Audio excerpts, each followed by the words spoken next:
The morning sunlight cascaded down. On the training field, teenagers donned in knight armor and wearing barrel helmets were shouting out. Each of their faces was resolute, sweat continuously streaming down, but not a single one slacked off. As the young eagles of Count Dressrosa, they must showcase their value before reaching adulthood. Otherwise, even gaining the lowest level knight status might elude them. Once they lose the qualification of a knight, their status would be akin to that of the free people, no longer protected and favored by the kingdom's laws, and the goddess of life's radiance would not shine upon them. This is something that nobody can tolerate. Comment. However, evidently, even if they can't tolerate it, there will ultimately be some who cannot become knights.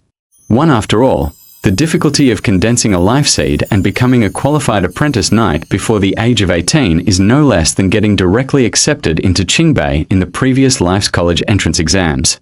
At least Jiang Chen, no, at this moment, he should be called Thor Dressrosa, felt like he had little hope. 6 as a transmigrator, Thor never imagined that one day he would wake up and find himself transported to a Western fantasy world, becoming the son of the Count of Dressrosa Castle.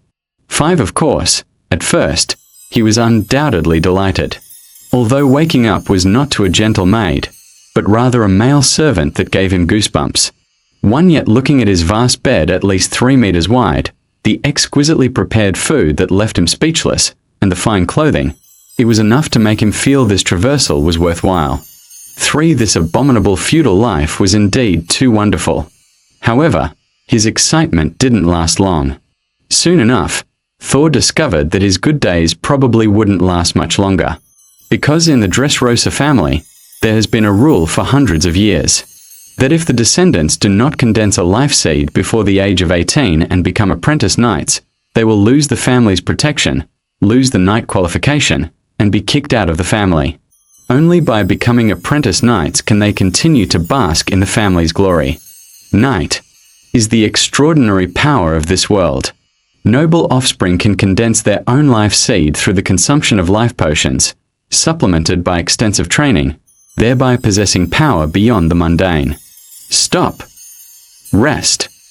As Thor's thoughts intertwined, the knight commander, Michael, issued a sonorous command. Clang. Bang. With the sounds falling to the ground, the young eagles of Dressrosa Castle plopped down on the ground, struggling to remove their helmets, Thor being no exception. At this moment, he was panting heavily. His lungs felt like they were about to burst. Others fared no better. Everyone was trying to steady the feeling of their chest about to explode post-workout. Some people even sat cross-legged, trying to seize every moment to see if they could condense a life seed.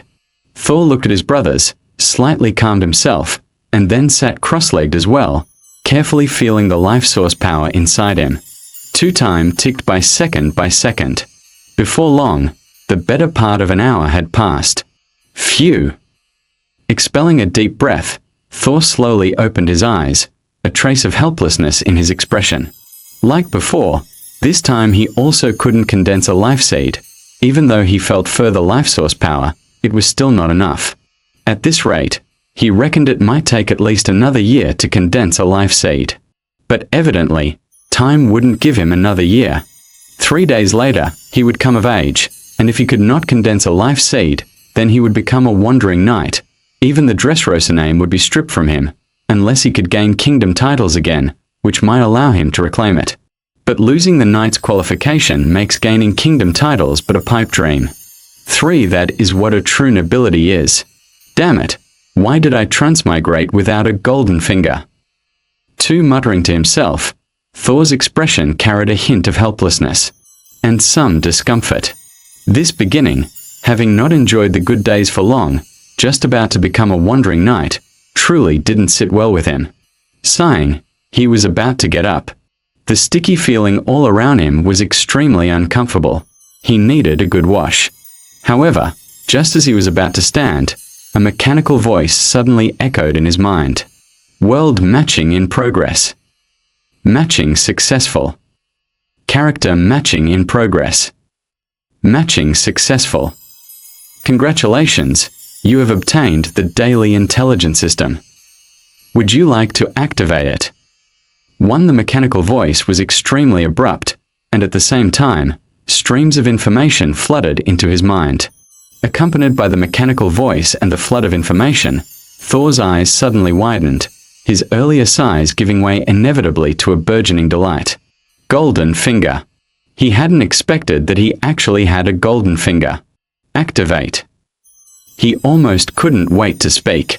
And at the moment he spoke, buzz. A ripple spread out. At the same time, lines of text appeared. Her daily intelligence has been updated. 1. Caven Dressrosa will awaken the life seed at noon today, successfully becoming a qualified apprentice knight. 2. Maid Roselle and manservant Engli at Dressrosa Castle have developed feelings for each other. 3. A pig beast in Dressrosa Castle is about to give birth, and will deliver 10 offspring by afternoon. 3. 4. Raina, while wandering the Lucerne town market today, unintentionally bought a life fruit from Miguel's fruit shop and, after consuming it, formally condensed a life seed. 4. 5. In Michael's stable, his most cherished horse seems to be having some small mood issues, needing the company of a mare for 2.5 years. 4. 6. Engel Dressrosa seems to have some troubles, stemming from limitations of his own power. 1. 7. 10. The golden characters flickered, followed by lines of text. For looking at these lines of text and the information presented in his mind, Thor could no longer contain his joy. It wasn't just the arrival of the golden finger, but more importantly, the utility of this golden finger. The daily intelligence system, as the name suggests, allows him to obtain relevant intelligence daily. 1 each day after midnight, he can refresh the daily intelligence, and the intelligence system will then provide him with up to 10 pieces of intelligence related to his surroundings. This ability is simply OP. Information is always the most critical asset, regardless of the world or the person. Just like the intelligence refreshed this moment included options that were crucial to solving his urgent predicament. His gaze locked onto the 4th line, and Thor couldn't help feeling a bit exhilarated. For Thor, the most important thing now is undoubtedly to condense the life seed and become an apprentice knight. Originally, this was almost impossible, as at his current speed it would take at least a year. But 3 days later is his coming of age, and if he cannot become an apprentice knight by then, he will be exiled. 3 days is simply not enough. Unless he can obtain a high-level life potion containing a large amount of life source power, there is basically no hope. But a high-level life potion containing a large amount of life source power is hard to obtain, even for his father, Engel Dressrosa. Otherwise, his father wouldn't be stuck at the peak of an Earth Knight. Thor himself has even less hope. However, this time, he has a chance. The life fruit, a product of high-level magic plants, is a primary ingredient of high-level life potions. Comment. Even when consumed alone, its effect is comparable to half of a high-level life potion, fully sufficient to help him condense a life seed. 1 as in the intelligence, Raina had directly condensed a life seed. Thinking of this, Thor couldn't contain himself. He quickly got up and went towards his room. Young Master Thor. Young Master Thor. Along the way, the footmen and maids respectfully saluted. Amidst the voices, his figure returned directly to his room. Under the service of the servants, he quickly removed his armor, washed, and changed into the attire of the nobility. Comment. He then hurriedly left Dressrosa Castle. 3 knights followed behind him, although they were only 3 preparatory knights. However, this is also his last 3 days to enjoy such privileges. Once 3 days pass, if he cannot condense a life seed, he won't even have these knights, nor the servants. At most, he'll be given some gold coins, and not many. But at the moment, Thor had no mind to pay attention to these things. His figure rode a white horse, quickly heading towards his destination. As a count, Engel Dressrosa's territory naturally was not limited to Dressrosa Castle.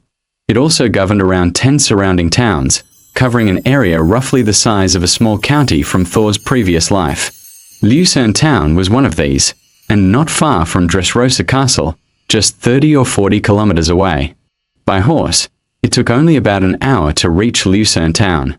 When Thor arrived, The civil servant of the town was startled and hurriedly came forward to greet him.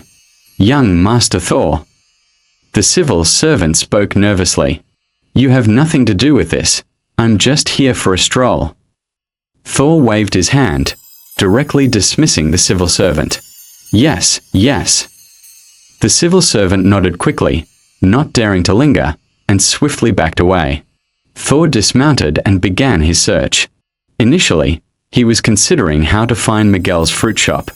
Although the town was not large, it was still not small, and finding a shop was not that easy. However, this worry soon disappeared. Because after wandering around, he realized there was only one fruit shop in the entire town. Evidently, it was this one. Thor walked into the fruit shop. This instantly made the shop owner, Miguel, nervous. "Sir, is there anything you need?" Miguel's voice trembled with unease. Thor did not answer, but carefully sensed his surroundings. Seeing Thor remain silent, Miguel dared not disturb him and only followed behind. The aura of the life fruit was extremely subtle. However, for Thor, who had studied the knight's breathing technique, he could still quickly detect that unusual trace. Soon, Thor felt that unusual aura amidst a pile of pear-like fruits. His face lit up with joy, and he immediately walked over. Soon, he arrived at that location. "Pack these up for me, I'll take them." Thor spoke, gesturing to Miguel. "Yes, yes." Miguel felt a bit bitter but quickly nodded. He swiftly began to wrap them up. "Give him a silver coin." Thor took the package and then signaled to one of the knights behind him. "Yes, master." The knight paused a moment, but then nodded, taking out a silver coin. "To sir, this." Miguel's expression lit up with surprise and he instinctively reached out, though he hesitated. "Take it." Our Dressrosa family would not stoop to robbing the possessions of commoners. Thor suppressed his excitement and said calmly, then turned to leave with 3 knights. "Thank you, sir." Miguel, full of gratitude, quickly thanked him. But clearly, Thor's silhouette was no longer in sight. With the item he wanted in hand, Thor swiftly left the town and headed back to Dressrosa Castle. And half an hour after leaving, a boy in rather ragged clothing also arrived at Miguel's fruit shop. "Go away, I don't have anything here." Miguel spoke with a hint of impatience. "Boss, give me a sour fruit." The boy spoke timidly, fumbling in his dirty hands before finally pulling out an iron coin. "You actually have money. Here, take this one." Miguel, a little surprised, nevertheless handed the boy one of the leftover fruits after some thought.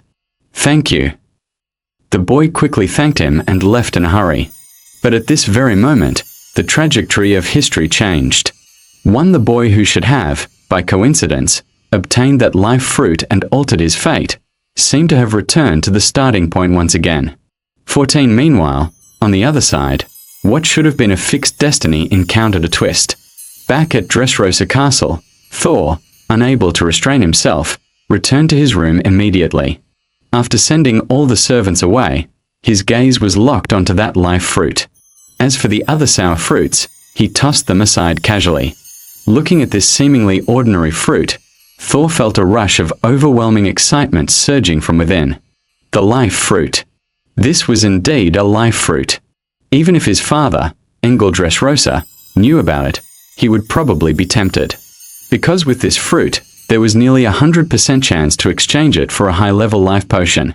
Such value would tempt even an Earth Knight, let alone others. In the outside world, it would be enough to make countless Earth Knights fight to the death. If he handed this thing over, his father would undoubtedly agree to keep him in Dressrosa Castle, even if just as a parasite.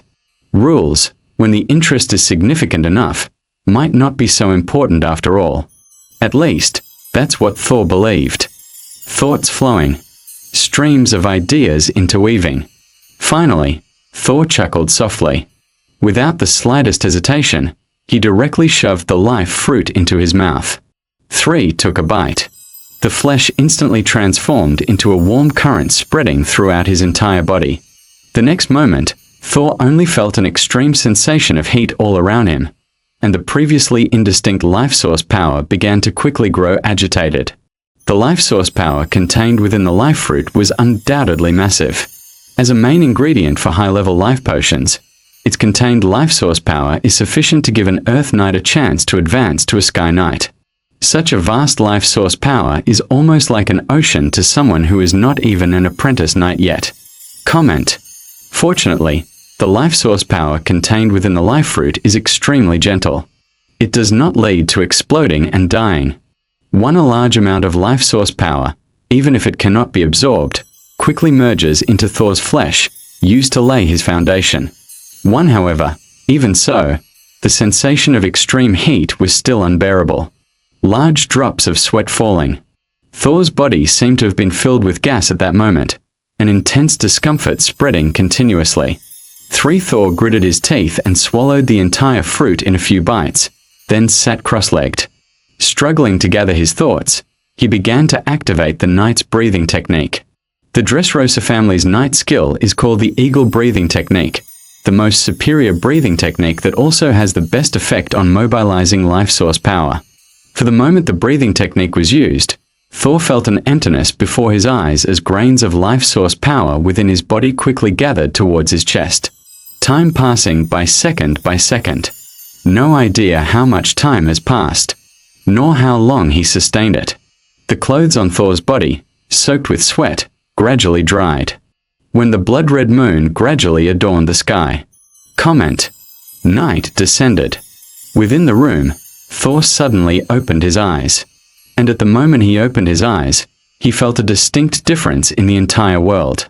He could clearly see the tiny dust particles in the air and could also discern the sound of insects chirping outside the window that usually couldn't be heard. He could even hear the sounds of servants moving in the corridor. At this moment, the entire world had changed. No, it wasn't the entire world. It was his perception of the entire world that had undergone an earth-shaking transformation. His 5 senses had been enhanced to an unprecedented level. 3. His body was also undergoing transformation at that moment. If one could see inside his body, they would find a grain-sized green light point, quietly suspended at the center of his heart, exuding a gentle shimmer, as the blood in the heart was constantly infused, then extending towards the limbs and bones. And this blood infused by the green light subtly brought changes to the entire body. Night. This is the extraordinary power of this world. Only those who can condense the life seed can be called apprentice knights. Because the power bestowed by the life seed is unparalleled, it can subtly change all aspects of the human body: strength, agility, reflexes, perception, everything. Every apprentice knight possesses power unmatched by ordinary people. Even those who seek refuge with nobility would enjoy substantial treatment. In memory, in his father's knight order, each apprentice knight had an income of 10 silver coins a month. You should know that an ordinary family of 3 houses only spends about 10 silver coins a year, so there is a sky-high difference. This was why he eventually chose to swallow the life fruit. Perhaps if he handed the life fruit to his father, he could stay and be a freeloader. Yet not to mention that this is just a possibility, it is not certain. The Dressrosa family's family rules were extremely strict, so no one could be sure if his father would act accordingly. Even if it were possible, would transmigrating to this world to become a freeloader really be what he wanted to do? Extraordinary power. An exciting world, which transmigrator doesn't carry dreams. Thor was no exception. In this scenario, the decision was obvious. As for his father, possessing a daily intelligence system, if he really had ideas, he believed there would still be opportunities. A smile appeared on his face. Thor couldn't help but clench his fist. Next, I shall meet my father. Muttering to himself, his figure stood up, then called for a servant to assist him in freshening up and changing clothes. When he walked out of the room again, his figure was exceptionally neat and his temperament had clearly changed. Walking in the castle, a maid now and then cast a glance. When the figure passed by, the maids' voices started a discussion. Young Master Thor seems different today. Yes, young Master Thor looks more radiant. Young Master Thor seems much more attractive today. With the acute hearing of an apprentice knight, He could hear the maid's discussion even after leaving. He wasn't too surprised about this. Having condensed the life seed, the changes from inside to outside would be significant enough for even ordinary people to notice. This would be even more evident if he became a knight, unless he could reach higher levels to be able to internalize these changes, which he, as only an apprentice knight, couldn't do yet. However, he didn't need to hide it. In fact, now it was only 2 days until he came of age. What he needed was to show his father, Engel, Count Dressrosa, the master of Dressrosa Castle, his strength. Stepping forward, his figure arrived at the 3rd floor of the castle. This was the highest point in Dressrosa Castle and the usual residence of Count Engel Dressrosa. Usually, at this hour, Count Engel Dressrosa would be in this study reading. This day was no exception. Count Engel Dressrosa was in front of the bookshelf, simply browsing the book Continent Comprehensive History in his hands. But no one noticed that the Lord Count's thoughts hadn't stayed on the Continent Comprehensive History, but drifted elsewhere. It's been 90 years. A gentle voice sounded, carrying a bit of sigh and a deep worry. And after the sigh, peace returned to the room once again. Until, knock, knock. The door emitted a light sound, followed by the voice of the butler Charlie. Lord Count, young Master Thor requests to see you. The sound wasn't loud, yet it brought Count Engel Dressrosa's thoughts back from their flight. Thor. Come in. Count Engel Dressrosa slightly furrowed his brow. For his 9th son, he hadn't paid much attention. After all, his talent was really too poor, almost the least among all his sons. But after thinking for a moment, he still responded. Creak. The wooden door made a sound as it opened, and Thor's silhouette walked in, his gaze quickly settling on a middle-aged man in front of the bookshelf. This was also the first time he had seen his nominal father since crossing over. Count Engel Dressrosa, also the 4th of the Dressrosa lineage. Indeed, it was the 4th, as the Dressrosa family does not share the long history of other noble families. Starting from the first patriarch, the Dressrosa family counts merely 300 years in history.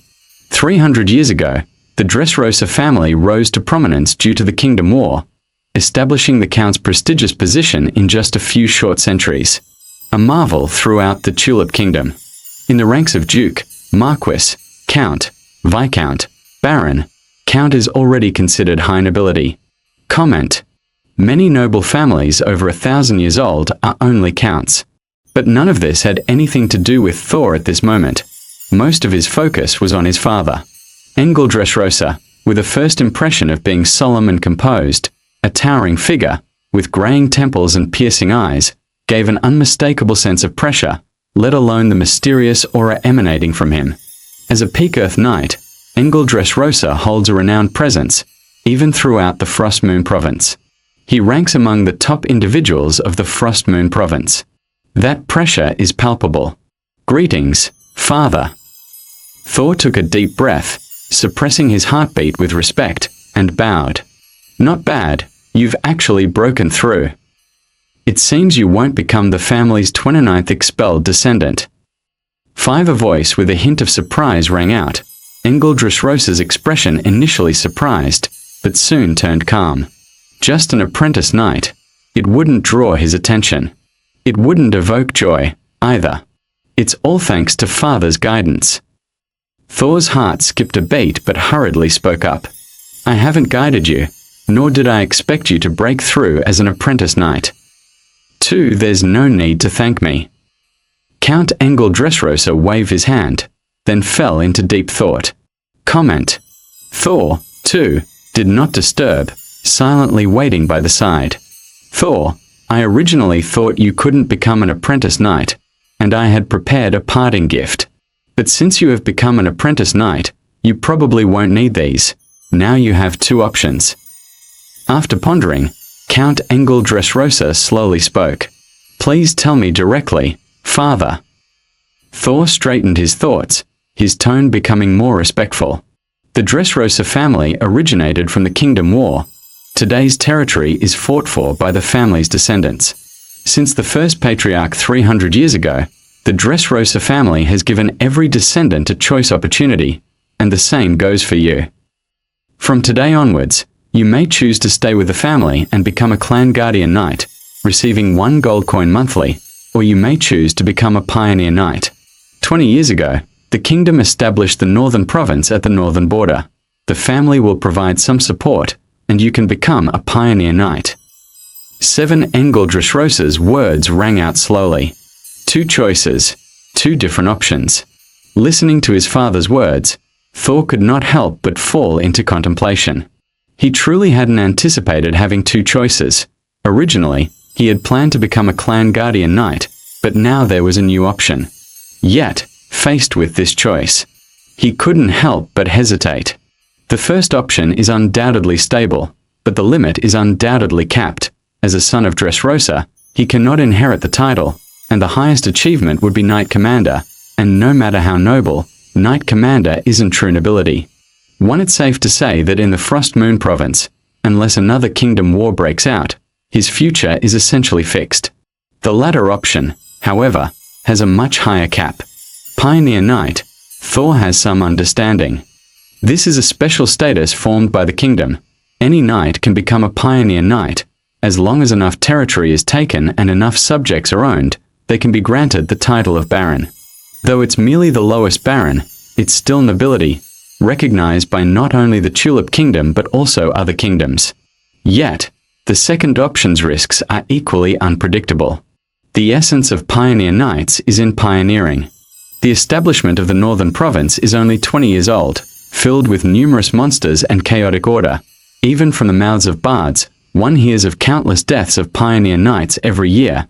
Going there could mean becoming one of them. Faced with Thor's contemplation, Count Engel Dressrosa didn't rush him but waited silently, his gaze drifting back to continent comprehensive history. The time slowly moved on. Until a moment later, Thor suddenly lifted his head. "Father, I have made my decision. I shall be the soaring eagle of the Dressrosa family, establishing new glory for the family." He spoke. Accompanied by his words, Count Engel Dressrosa's gaze shifted to focus on Thor, and an amused smile appeared on his face. Upon seeing this smile, Thor's heart stirred, thoughtful. "Thor, you truly are the eagle cub of the Dressrosa family. As a father, I am proud of you. 2. Go ahead. You may stay in the castle for a month, and after a month, I, your father, will prepare a generous gift to aid the Dressrosa family's eagle cub in unfurling its wings." Count Engel Dressrosa spoke with a smile and then waved his hand. "Many thanks, father. I won't bother you anymore, father." Thor nodded, then exited the room. Until he watched Thor leave, Engel Dressrosa redirected his gaze to continent comprehensive history. After a moment, the butler Charlie walked in. Engel Dressrosa slightly pondered and looked up. "Tell Michael to come. Additionally, go to the storeroom and bring the 3rd row, 4th box on the left. No, perhaps the 2nd row, 3rd box." Thoughts circulating, he then gave the order. "Yes." Charlie looked somewhat surprised, but quickly responded respectfully and left. Soon, Michael arrived at the study. "Lord Count." Michael spoke respectfully. "Sit down." "Michael, how many official knights are in the Blazing Knight Order now?" Count Engel Dressrosa pondered slightly, his words carrying inquiry. 234, my Lord Count." Michael nodded, then slightly thought and provided a number. 234. "All right, in the coming days, extract 30 from them, and additionally 300 from the Eagle Cub Knight Order. Our Dressrosa family's Eagle Cub is about to unfold its wings, and as a father, I need to give him a gift." To his voice spoke, carrying with it a light laugh. "Yes." Michael looked somewhat shaken but quickly nodded and agreed. Thor's father had prepared for him, but at this moment, Thor naturally was unaware. He returned to his room with his mind still restless. Pioneer Knight. Even he hadn't thought he would make such a choice. Yet he chose it. Of course, the reason behind all this still lies in the golden finger. Without the golden finger, Thor would naturally not consider the second option. The second option indeed has high rewards. However, the risks are equally high. Without sufficient power, a pioneer knight would be nothing more than a delivery boy. But with the golden finger, everything is different. Especially his golden finger. The daily information system randomly refreshes surrounding intelligence every day, an unimaginably beneficial feature for a pioneer knight. Comment. He managed to obtain a fruit of life in the town. Surely, he could obtain even more in the entire northern province. Status, strength, position, he will effortlessly acquire it all, which promises more prospects than staying at Dressrosa Castle. As for the risks faced by others, the daily information system will also allow him to avoid them. Thus, the choice is clear. Though he had made the choice, Thor was still somewhat nervous. Being a pioneer knight is ultimately different from living in a castle, and the dangers are numerous. After pondering briefly, Thor called for his personal valet. Pete, go to the library and bring some books on the Northern Province and pioneer knights. Comment. Thor commanded, addressing his personal valet. Yes, young Master Thor, I'll go immediately. Pete was a bit surprised but quickly nodded and hurried off. About half an hour later, a pile of thick books appeared before Thor. Perhaps influenced by extraordinary power, this world closely resembles the medieval era of the previous life, yet with differences. Paper is already extremely widespread in this world. Although the Dressrosa family is only 300 years old, the collection of books is substantial. Even books about the Northern Province and pioneer knights are plentiful. Thor took a deep breath and then began diligently reading. Though he was prepared and aware of his golden finger's significant role, gaining as much understanding as possible was necessary. Comment. Night gradually passed. Stars dotted the view from beside the bed. Pete brought dinner. After eating, Thor continued his viewing. It wasn't until the moon hung high in the sky that he put down the last book. Northern Province. Thor murmured, his eyes thoughtful. Having gone through book after book, he now had a fair grasp of the Northern Province and pioneer knights. Northern Province. This is a province established by the Tulip Kingdom in the wild regions of the Northern Lands, developed for no more than 20 years, making it the newest province where numerous monsters dwell. It requires a substantial number of knights and people for development and exploitation, hence the existence of pioneer knights. The kingdom, with the radiance of the goddess of life, extends over the Northern Province, granting all pioneer knights a chance to attain the status of royal nobility. As long as they can evolve a town with no less than 5,000 people in the Northern Province, they can be conferred as a baron of the kingdom, becoming a new noble. For this reason, countless knights have flocked to the Northern Province over the past 20 years. Yet the results weren't overly favorable. The enormous Northern Province has only conferred 56 barons over 20 years. One bearing in mind that in the Frostmoon Province itself, there are likely over 300 viscounts, and barons could reach thousands. In comparison, the Northern Province has only had 56 barons conferred over 20 years, with only 36 surviving. As for the other 20, their fate is evident. That's just those who achieve title. The loss among those not conferred is undoubtedly greater. Chaos, disorder, and danger are the best and most realistic depictions of the Northern Province. Even just reading of it made Thor's brow twitch involuntarily. He even slightly regretted his choice. The level of danger seemed to be too high. He was just an apprentice knight, with slim arms and legs. Could he really survive in such an environment? However, as his brow twitched, a mechanical voice resonated in his mind again. Ding! Information system has been updated. Open it. The mechanical voice sounded. Open it. Thor's eyes brightened immediately. Not even considering his remorse, he quickly, eagerly opened it. The information system's first update had brought great rewards to him, so he had been eagerly awaiting the second update. And now it was finally here. As his words fell. Buzz. Daily information updated. 1. Dressrosa Castle maid Roselle and valet Engli secretly develop feelings. 2.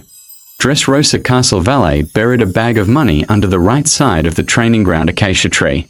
It contains 10 silver coins. 1. 3. Dressrosa Castle. 4. Rainer didn't buy the life seed in town yesterday. His fate hasn't changed, and the future Sky Knight is about to be killed by his drunk father Hunter. 4. 5. In Michael's stable, his most treasured horse seems to have some emotions that require the company of a mare for 2.5 years. 6. Engel Dressrosa seems to be troubled by the limitations of his own capabilities. 7. 10. Rosentown. Village Ophelia seems to have made an unexpected discovery, realizing that accumulated manure seems to speed plant growth. He is cautiously hiding it, fearing others will find out. 1 golden characters appeared. Today's information was revealed again. Just like yesterday, there were 10 entries. Thor's gaze earnest as he scanned through each entry. Many were overlapping with yesterday's information, with only a few different entries, his focus mostly on these new pieces of information. Manure. 3. Thor whispered softly, looking at the 10th entry's unique information while shaking his head. Information obfuscation is extremely severe in this world. It's quite normal to observe such a scene, especially at the lower levels. His gaze continued to other entries. But as he read on, his initial composure and anticipation suddenly shifted. His pupils dilated involuntarily. Damn! Sky Knight. In an instant, words from his previous life couldn't help but spill out. 1. His gaze fixed on the 4th entry of information. His eyes wide, unable to help but rub them, fearing a mistake in reading. But after several eye rubs, the text remained presented. At this moment, Thor only felt his mouth dry up. Sky Knight. What had he just seen? Future Sky Knight. This striking phrase made his heart almost stop beating. On this continent, the existence known as knights is characterized by extraordinary power, and the ranking of knights is strictly divided. Starting from the apprentice knight that condenses the life seed, there are apprentice knight, knight, great knight, earth knight, sky knight, and holy sanctuary knight. Among them, reaching the earth knight is considered the top combat power of the kingdom, just like his father, Engel Dressrosa, who is an Earth Knight at his peak. Earth Knights are already like this, while Sky Knights are the strongest in the kingdom. Each Sky Knight can be said to be the true foundation of the kingdom, the fundamental reason for the kingdom's continuation. Thor never expected that today's daily intelligence would mention a Sky Knight, who was also the figure that unexpectedly obtained the life fruit yesterday. Judging by the intelligence, it's clear that because he intercepted the life fruit that belonged to the other party's destiny took a turn. Comment. The trajectory that should have changed after swallowing the life fruit once again returned to the origin. Maybe I should give it a try. Thor murmured to himself, a glimmer of restlessness appearing in his eyes. There was even a thought of setting out immediately. But after considering for a moment, he ultimately suppressed the idea. 1. He called for a servant to attend to his grooming. Night passed. When the morning sunlight poured in, Thor awoke from his large bed. This day, he did not train as usual. Already being an apprentice knight, he no longer needed to train. Comment. He glanced at the contents of the daily intelligence. Then, taking along his 3 knights, he set out once more. The destination was Lucerne Town. An hour later, his figure arrived at Lucerne Town. Faced with the return of young Master Thor, the civil servant of Lucerne Town couldn't help but feel anxious as he came forward once again. Civil servant, I need to find a young man named Rainer, whose father's name is Hunter. 1. Thor spoke calmly from atop his horse. Yes, young Master Thor, I will find him for you immediately. The civil servant was somewhat puzzled but quickly nodded, hastily leaving. About half an hour later. Comment. The civil servant returned with a document. Young Master Thor, Hunter lives in Luya village on the west side of the town. Please follow me. 1. The civil servant's voice was respectful. All right. Thor nodded, then spurred his horse to follow the civil servant to the destination. Meanwhile, in Luya village, inside a dilapidated house. Bang! Useless, you're useless, you can't even buy wine. An angry voice sounded, followed by the noise of something heavy falling. In the room, A middle-aged man with a red-tipped nose and disheveled hair was cursing angrily, while the youth in front of him huddled silently in a corner. "Speak up, why don't you talk? Where's the wine?" The middle-aged man's angry voice continued, and the next moment he grabbed a wine bottle and threw it at the youth. Bang! Crash! The wine bottle collided, shattering instantly upon impact with the head. The youth groaned, his head cut by the bottle shards, allowing crimson blood to flow. Yet even so, the middle-aged man remained indifferent. Useless, all useless. "Raina, I'm telling you, without me, you would have starved to death. Go, get me some wine." The middle-aged man's voice rose again, yet the youth remained huddled in the corner. By now, the middle-aged man was growing even more enraged. "What, you don't want to go? If you don't go, I'll sell you. I've heard the nobility loves this. Hurry up." He continued to speak, then picked up another wine bottle to throw at the youth once more. Yet just as the bottle soared out, bang! A flash of white light streaked past, shattering the wine bottle in midair. Then a deep voice rang out. "Stop!" The voice caused the middle-aged man to pause, then grow even more furious. "Good, very good. You've actually brought strangers into our home. It seems like you really don't take me seriously, Raina." The middle-aged man was about to grab another bottle, but at that moment, a somewhat cold voice interrupted again. "I said stop, didn't you hear me?" The words carried a chilling tone. Instantly, several figures appeared in the cramped room. Though dazed, the man finally saw who had come, instantly sobering him up. Clang! The wine bottle fell, and he collapsed onto the floor. "Sir!" Prone on the ground, the middle-aged man shivered uncontrollably, his heart sinking into boundless fear. Yet clearly, Thor was unconcerned with this at that moment. His figure bypassed the middle-aged man and moved to the corner. "Are you all right?" A gentle voice rang out. The youth abruptly looked up, but quickly realized, attempting to kneel. However, prolonged hunger and the recent beating caused him to stagger and fall forward. Startled, Thor quickly supported the youth. He swiftly began an examination. As the life source power circulated, he breathed a sigh of relief. The youth was not in any real danger, merely fainted. Handing the youth over to a knight beside him, Thor pondered briefly, then addressed another knight. "Give him a gold coin. From now on, Raina has nothing to do with him." Thor spoke calmly. "Understood."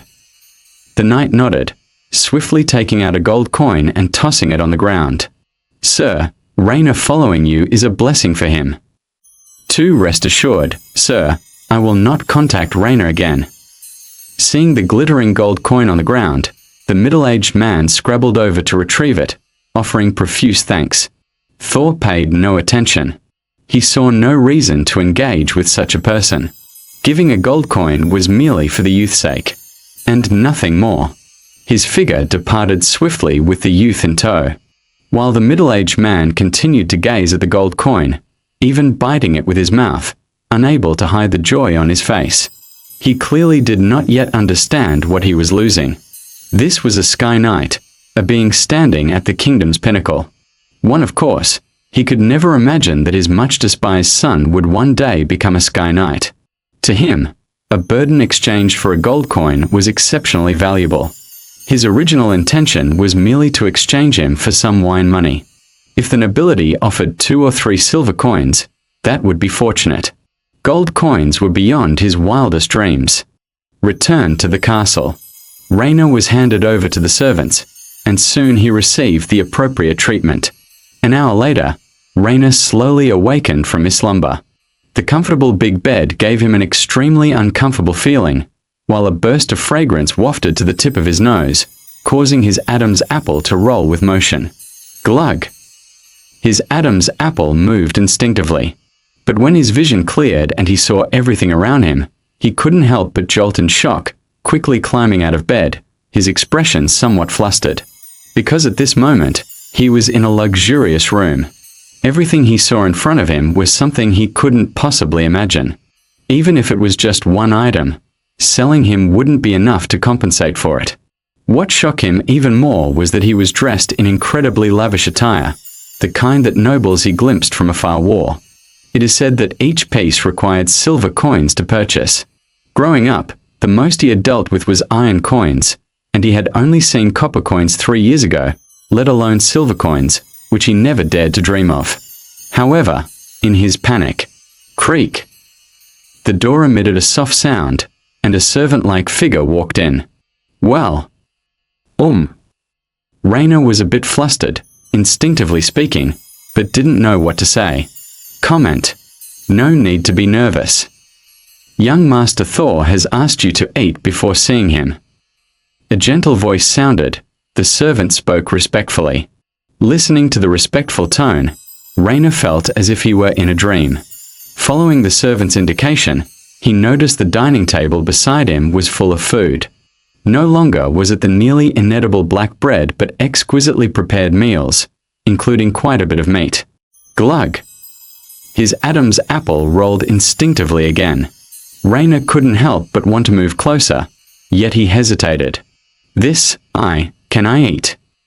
Comment: Raina spoke cautiously, still somewhat uncertain. Of course, it's prepared by young Master Thor for you. Please eat quickly, otherwise, it won't be tasty when cold. The servant continued speaking with a smile.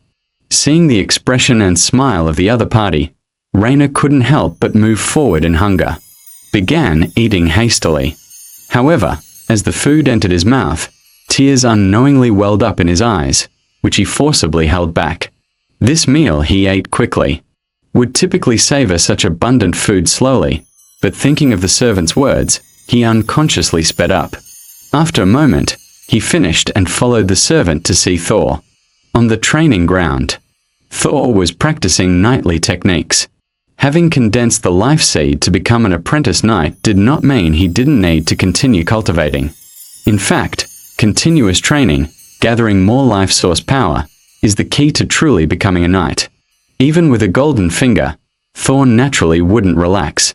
Beside him was Knight Commander Michael. Seeing Thor practice, Michael was also a bit surprised. He was quite familiar with this young master. In past years, his talent was quite ordinary. Unexpectedly, in the past few days, he made rapid progress and became an apprentice knight. Moreover, his practice was significantly better than before, evidently more serious. It seems young Master Thor has really matured. Michael spoke with emotion. Amid his sentiments, his brows lifted slightly, and his gaze turned ahead. At this moment, a servant was leading Raina in from afar. However, Michael only glanced briefly and then paid it no mind. As for Thor, he also noticed but did not stop. He proceeded to finish all his practice. Young Master Thor, your knightly techniques are very proficient. If you continue to practice, you might advance to a knight within 10 years. Michael spoke with a smile. Thank you for the guidance, Uncle Michael. Thor nodded. He didn't take Michael's words too seriously, as he was aware of his own talent. After finishing speaking, his gaze turned to Raina and the servant. Young Master Thor. Sir. The servant and Raina spoke. Good, it seems you've recovered well. Thor nodded with a smile, satisfied with his assessment of Raina. At this moment, Raina was dressed in noble attire. His golden curls and lively eyes gave an impression of extreme refinement, a far cry from his previously dirty and chaotic appearance. Sir. Raina instinctively spoke but was momentarily at a loss for words. Would you be willing to become my guardian knight? If you agree, I can have someone teach you the knight's cultivation method. Seeing Raina hesitant to speak, Thor smiled without beating around the bush, instead speaking directly. In this almost medieval era, there was no need for any drama about winning people's hearts or excessive display. He is nobility. Raina is a commoner. This in itself speaks volumes. Just at this moment, even Michael glanced at Raina with surprise. And at this instant, Raina lifted his head abruptly, his eyes filled with shock and a touch of delight as he looked at Thor. Sir. Words opened up. Rayna's heart pounding furiously. He was indeed a commoner, but he certainly knew of the knights. They were the lords on high. He had never imagined that he might one day become such an existence. Why wouldn't you be willing? One seeing Rayna's eyes widen, Thor's voice sounded with a smile. Willing. I am willing. Sir, I swear by the name of the goddess of life, I, Rayna, will become your loyal guardian knight. With Rayna's words, a green radiance enveloped the surroundings, followed by a diamond-shaped mark instantly appearing on Rayna's brow. On this land, all radiance under the goddess of life's blessing, to swear by her name, no matter who, will receive a response. Rayna, now sworn directly by the name of the goddess of life, fulfilled Thor's request. Watching this moment, Thor's face showed a slight surprise, but he soon broke into a smile. Everything went far smoother than he imagined. At this moment, Rayna truly became his guardian knight. The guardian contract, witnessed by life, witnessed by loyalty, could only be formed by those wholeheartedly devoted. It was autonomous, impossible to force, and once formed, it meant Rayna truly became his most loyal knight. Ha ha ha, good. From today, you are my guardian knight, the first of my guardian knights. Uncle Michael, could I trouble you to guide Rayna for the next few days? Thor nodded with a smile, then looked at the surprised Michael beside him, speaking with a request. I can. Michael hesitated slightly, glanced at Rayna, then nodded in agreement. Thor handed Rayna over to Michael and didn't pay any more attention. He had great trust in Michael. As his father's right-hand man, his strength was unquestionable. An Earth Knight, he was the most powerful person in Dressrosa Castle, second only to Thor's father. More importantly, this person was exceptionally skilled in teaching. After being taught by Michael, even some of Thor's brothers had reached the stage of Great Knight peak. Moreover, under Michael's guidance, the Knight Order's ranks expanded beyond its original scale. Entrusting Rayna to Michael for guidance would be enough to lay a solid foundation for Rayna. However, even Thor had not anticipated this. Rayna's talent was more terrifying than he had imagined. In less than half a month. Comment.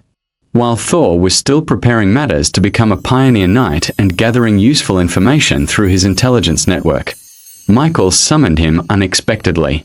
What? Rayna is preparing to break through to apprentice knight. Listening to Michael's words, Thor couldn't help but be taken aback, the words escaping his lips involuntarily. Yes. Young Master Thor, I can hardly believe it either, but it's indeed the truth.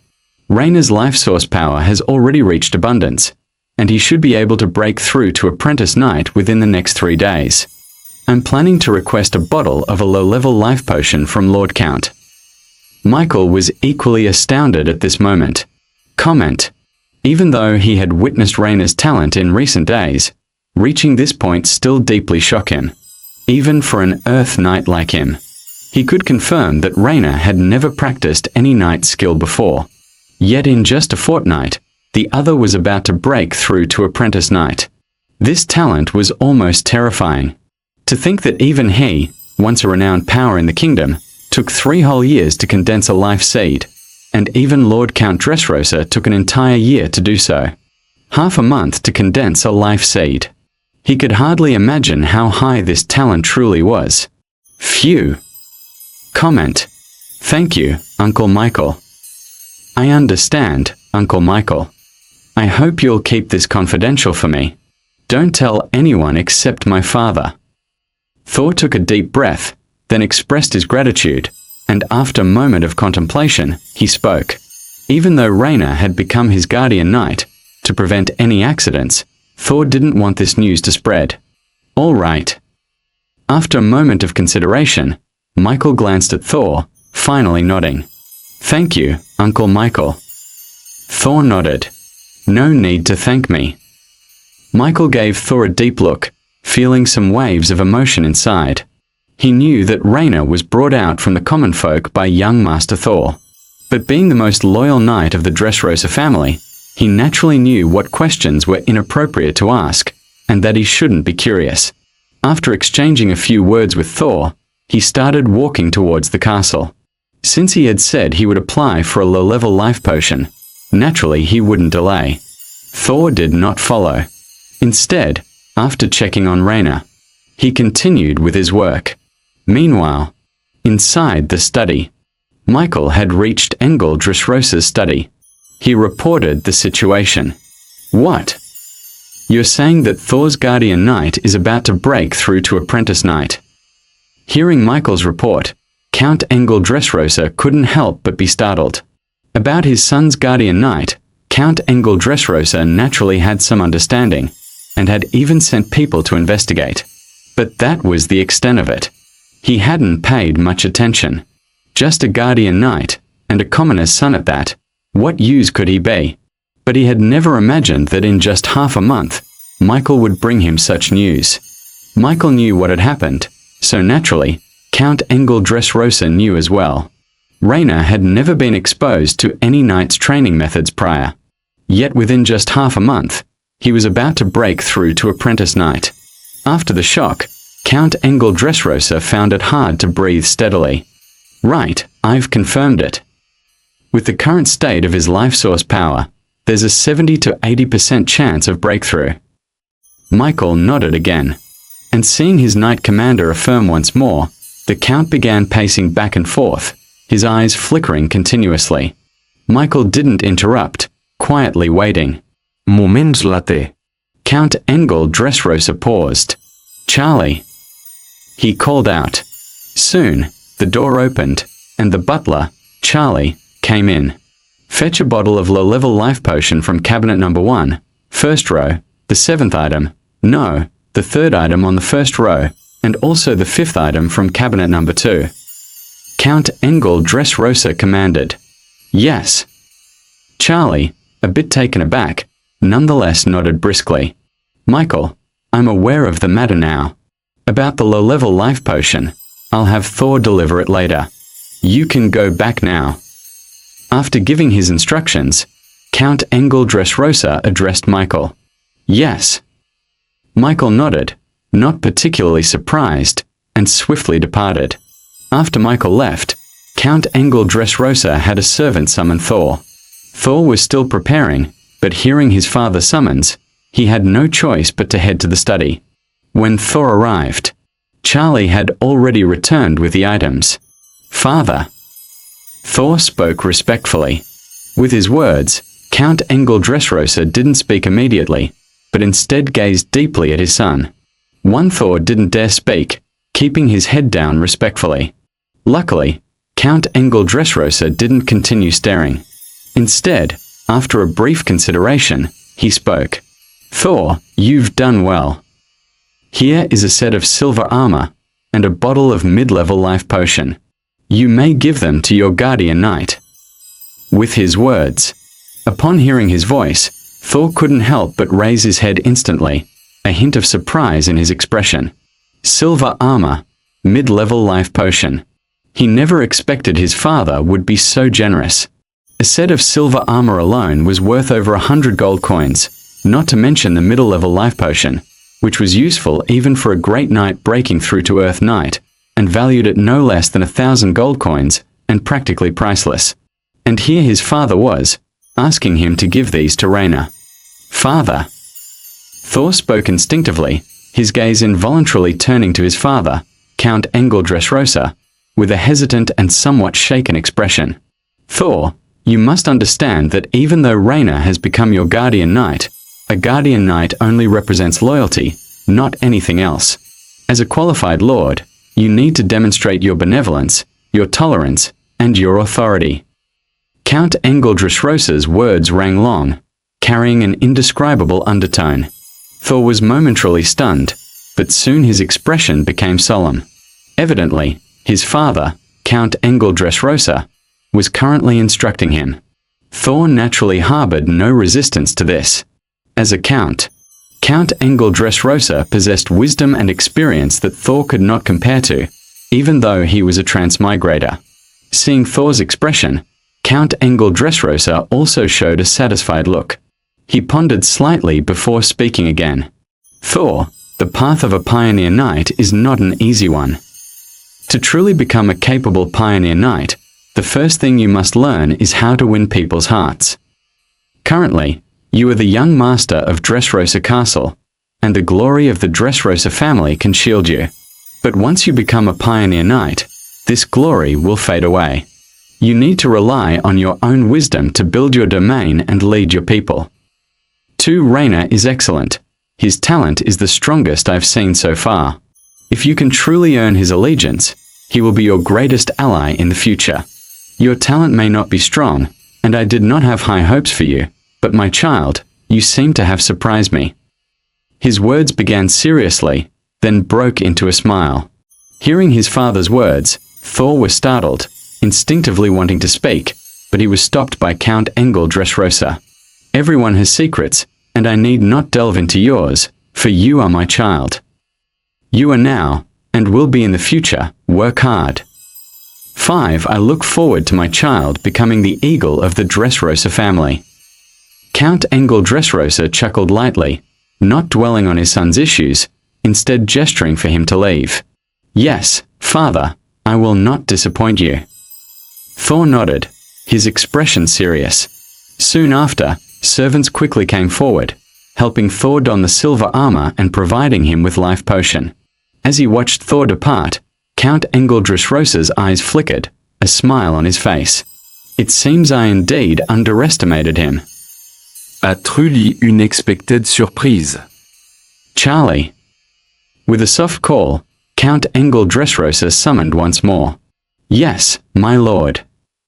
The butler Charlie entered, his voice respectful. Go and fetch the second box from my first storage room. Count Engel Dressrosa's thoughts returned, speaking with a smile. Yes. Charlie nodded and swiftly left. Thor, I hope you won't disappoint me. Saying softly, Count Engel Dressrosa returned his gaze to the book in his hands. At this moment, Thor, who was departing, was unaware that because of Rainer, his father was preparing to invest further in him. Knowing this, he would likely be delighted. Of course, even now, he was already very pleased. With the servants, he arrived at the training grounds. At this moment, Rainer was still training. Compared to half a month ago, Rainer's body was noticeably stronger, no longer as frail as before. His vitality and spirit had also noticeably changed. Thor was very satisfied with this. And after waiting for a moment, Rainer, breathing heavily, finally stopped, not bothering to wipe the sweat from his brow, and quickly trotted over. Young Master Thor. Rainer spoke with respect, giving Thor a knightly salute. Not bad. It seems you've worked hard these past few days. Here's something as a reward for you. Thor chuckled, then waved his hand. 2 servants quickly came forward, placing a large and a small box before Rainer. Young Master Thor. This. Rainer instinctively wanted to refuse, but was stopped by Thor. You are my guardian knight. You shouldn't be so poor. Open and see. Stopping him, Thor then spoke with a smile. All right then. Thank you, young master. Rainer, though still somewhat hesitant and apprehensive, recalled Thor's words and complied, carefully opening the larger box. As the box was opened, a silver gleam appeared, immediately catching his eyes. This is a piece of silver armor. Even when you become a great knight, it will still serve you well. Thor laughed lightly again. Thank you, young master. Rainer quickly spoke with respect, his hands trembling slightly. At this moment, he was no longer a novice. Having trained under Michael, he understood the value of silver armor very well. Now that he had obtained one, his excitement, trembling, and gratitude towards Thor were imaginable. Now look at the other one. It will suit you even better now. Thor gestured towards the smaller box. Yes. Hearing Thor's words, Rainer was a bit nervous but carefully opened the other wooden box. The box wasn't large, quite small. Inside was a small glass vial containing a green liquid. Seeing the green liquid, Rainer was initially puzzled, then found his breath becoming heavy, an incredulous look appearing on his face. The green liquid was even more valuable than silver armor, immediately reminding him of something, yet he found it hard to believe. Because that item was too precious. So precious that he couldn't imagine it. If silver armor was something he hoped for when he began learning the knight skill, this other item was unimaginable because it seemed impossible. This is a life potion. Speaking, Rainer looked at Thor, his breath turning ragged. Yes, this is a bottle of mid-level life potion, nearly 10 times as valuable as a low-level life potion. With it, you can definitely advance to the mid-stage apprentice knight. For Thor spoke with emotion, looking at the life potion before him. To be honest, if not for the daily intelligence system, he might have wanted to keep this life potion for himself. After all, he hadn't drunk one himself. It's true that each direct descendant of the Dressrosa family receives a life potion each year, but the problem is that it is not a mid-level life potion, it's a low-level life potion, the values of which are incomparable. With this one, he was confident Rainer could step into the mid-stage apprentice knight. Inside the study room, the door was knocked on. "Master." Charlie's respectful voice sounded. "How is it?" Count Engel Dressrosa's voice sounded, his gaze never leaving the book. Young Master Thor has already handed the life potion to Rainer. Butler Charlie spoke with a respectful tone. "Understood. You may withdraw." Count Engel Dressrosa nodded, and Butler Charlie promptly stepped back. Thor hadn't anticipated that this conversation would not only be a lesson from his father, but also a test for him. The value of the mid-level life potion was undoubtedly significant. Even as a fledgling of the Dressrosa family, he'd never encountered it before. Whether he'd choose to keep it for himself, no one could tell. If he decided to keep it, it could indeed enhance his knight cultivation further. However, more important than personal advancement was the Lord's focus on resources and future prospects. If he failed this test, his father might consider reducing some investments. Yet such a test, for Thor, who possessed the daily intelligence system, seemed unnecessary. For him, he didn't need to ponder over these things.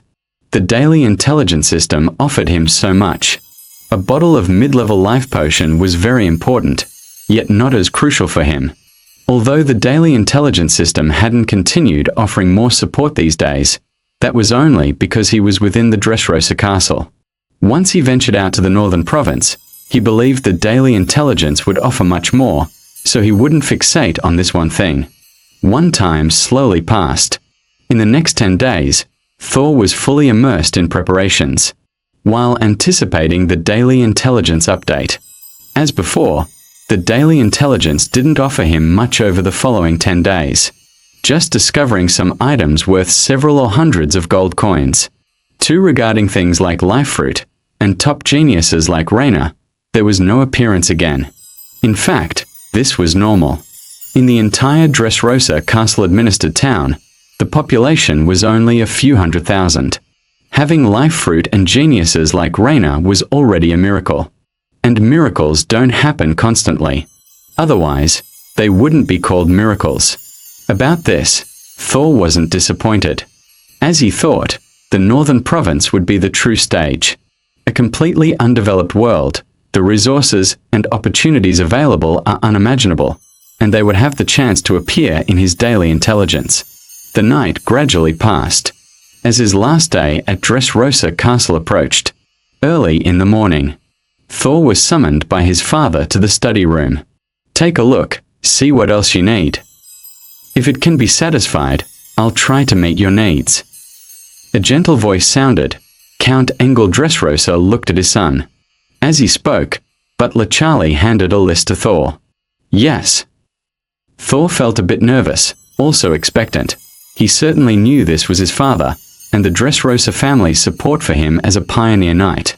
This concerned the key to his development for a long time in the future, and he was extremely focused on it.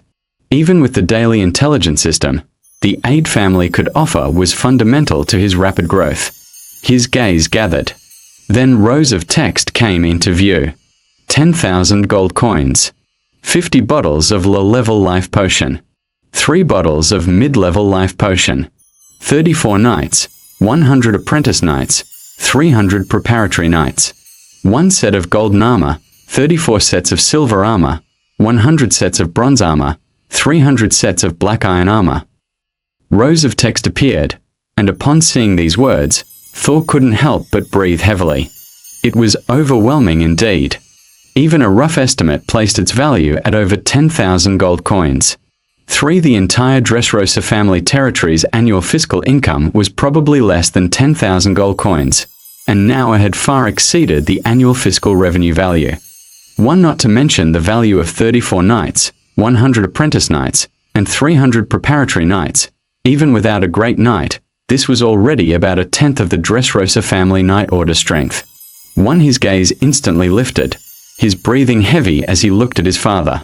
I mentioned the Dressrosa family's fledgling is about to take flight. As the Dressrosa family head, your father, I'm obliged to give you a gift. Well, are you satisfied?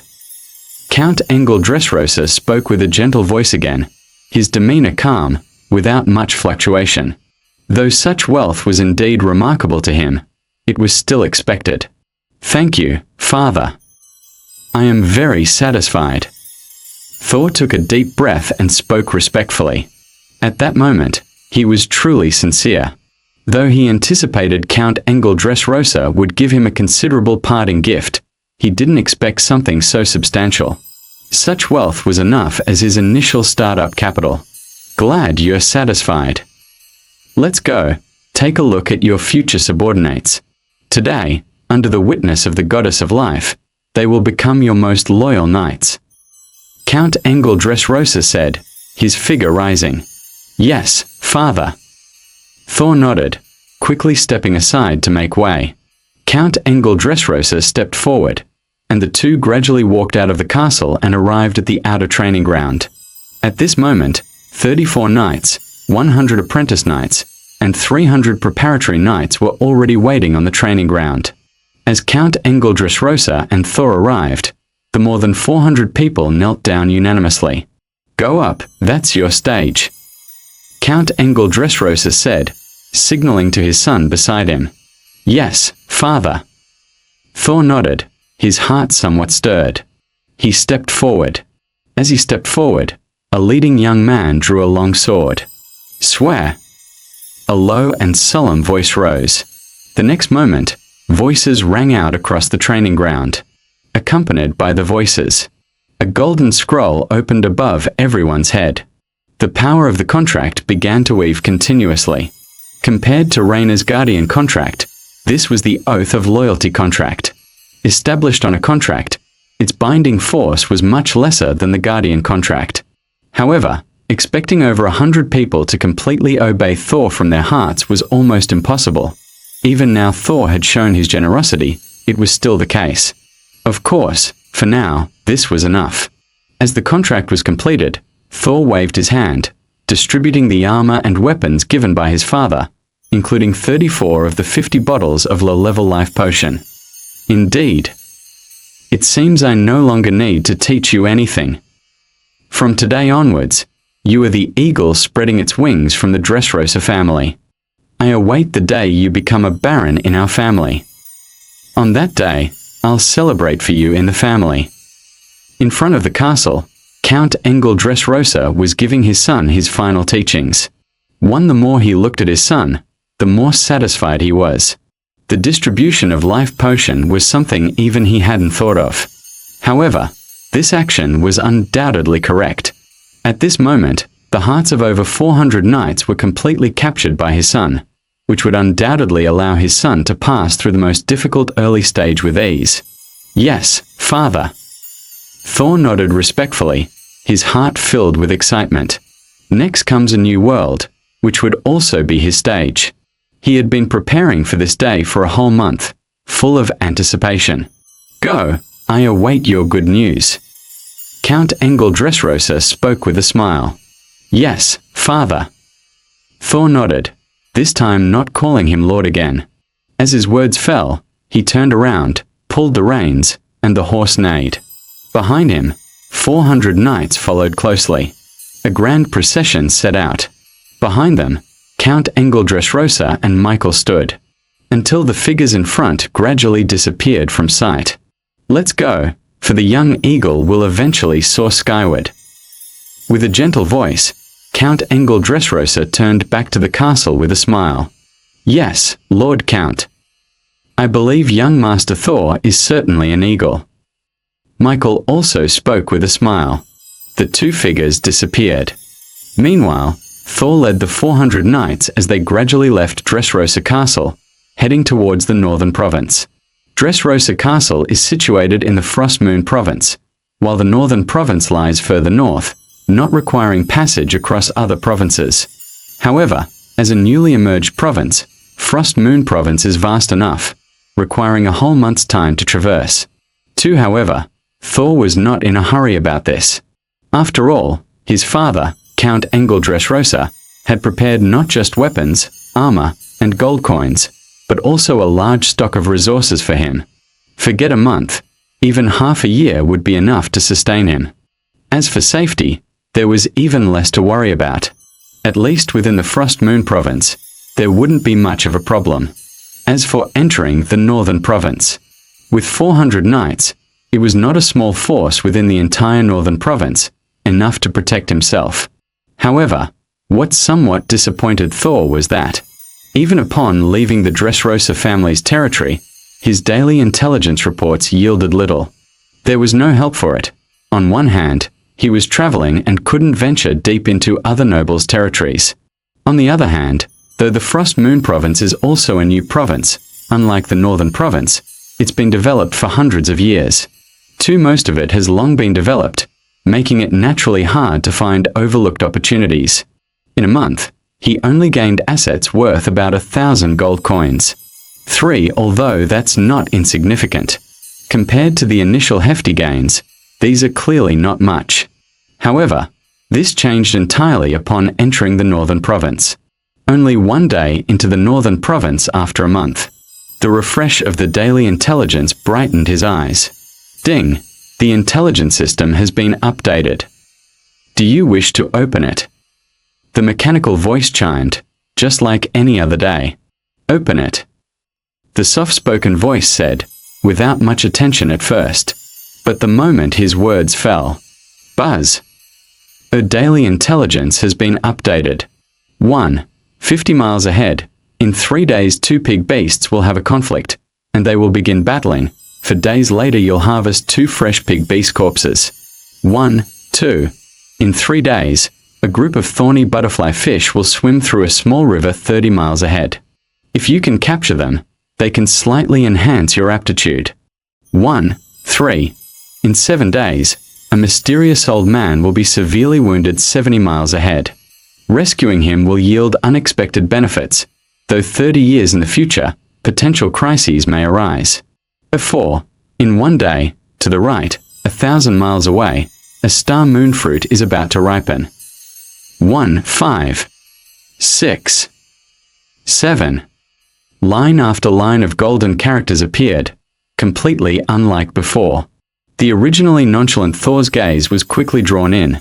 He thought today would be like any other, with nothing significant, but just a glance unveiled several things that made his eyes shine. Soon, a surge of elation was unavoidable. As expected. When his eyes scanned one piece of intelligence after another, a smile could no longer be suppressed. As he imagined, upon stepping into the northern province, the gifts from the intelligence were undoubtedly incomparable. Even though he couldn't acquire many of them just yet, even those few attainable pieces made his heart race. For instance, the 2 pig beasts 3,000 meters away, if he remembered correctly, pig beasts are considered Tier 1 peak demon beasts, each worth over 100 gold coins, and more importantly, pig beast meat is capable of enhancing life source power, and is highly mild. Directly acquiring 2 would complete his food supply for his journey to Lawrence City, the center of the northern province. Not to mention, the thorny butterfly fish in the second piece of intelligence. That month hadn't been in vain for him either. He remembered that this type of fish is unique to the northern province, each one extremely precious, beyond money's value. If pig beast meat could accelerate the gathering of life source power, then the meat of thorny butterfly fish could enhance a knight's aptitude. Clearly, The latter is far more precious than the former. After all, aptitude always determines how far a knight can go on the path. Improving aptitude is invaluable. Meanwhile, the other options also made his heart race, especially that star moon fruit. Its value even surpasses the thorny butterfly fish, as it's also the main ingredient for high-level life potion, only slightly less valuable than the life fruit. In the kingdom, it incites fierce competition from many Earth Knights. In the kingdom's internal auctions, it's always priceless and scarce. Even just looking, Thor felt his throat dry up. What a pity! With a sigh, Thor eventually could only shake his head. One day, 1,000 miles, as just an apprentice knight, even a sky knight would find it impossible right now. By the time he got there, he might just end up eating dirt. In a not-so-spacious creek, the entire section was completely diverted at this moment, and the eyes of the official knights were shining brightly. Moments later. A voice full of surprise rang out. "My lord, we caught it. It's really a thorny butterfly fish." With a voice of delight, Thor, who was originally resting, couldn't help but stand up and stride over. At this moment, in the creek, a knight was holding a strange, light blue fish about the size of a palm. "My lord, I caught one too." And as Thor approached, soon another knight's voice of delight sounded. "My lord. My lord." Voices echoed, and in just a moment, 7 or 8 knights exclaimed in surprise. But it was only these 7 or 8. Only a few thorny butterfly fish appeared in this creek. Still, it was enough to make people rejoice. These were thorny butterfly fish, each of which could be auctioned for 5,000 to 10,000 gold coins at the kingdom's top auctions. More importantly, it had a great effect. Even if it slightly enhanced knight talent, it was a permanent enhancement. Everyone watching the thorny butterfly fish couldn't help but feel their throats move. And when they saw Thor's gaze, there was only admiration. They didn't know how their lord knew there were thorny butterfly fish here. They only knew that their lord brought them here and told them that there were thorny butterfly fish, and there really were. It was their lord's first time to the northern province. Thinking of this, they couldn't help but feel astonished and full of longing. Originally, everyone felt a bit uneasy about going to the northern province, but at this moment, that uneasiness quietly disappeared.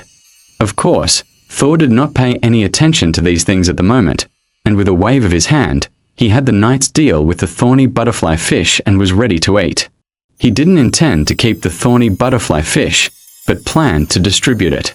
On one hand, only the first thorny butterfly fish was useful. On the other hand, upon entering the northern province, Thor could feel the unease among the knights, and the thorny butterfly fish's appearance could undoubtedly ease this unease.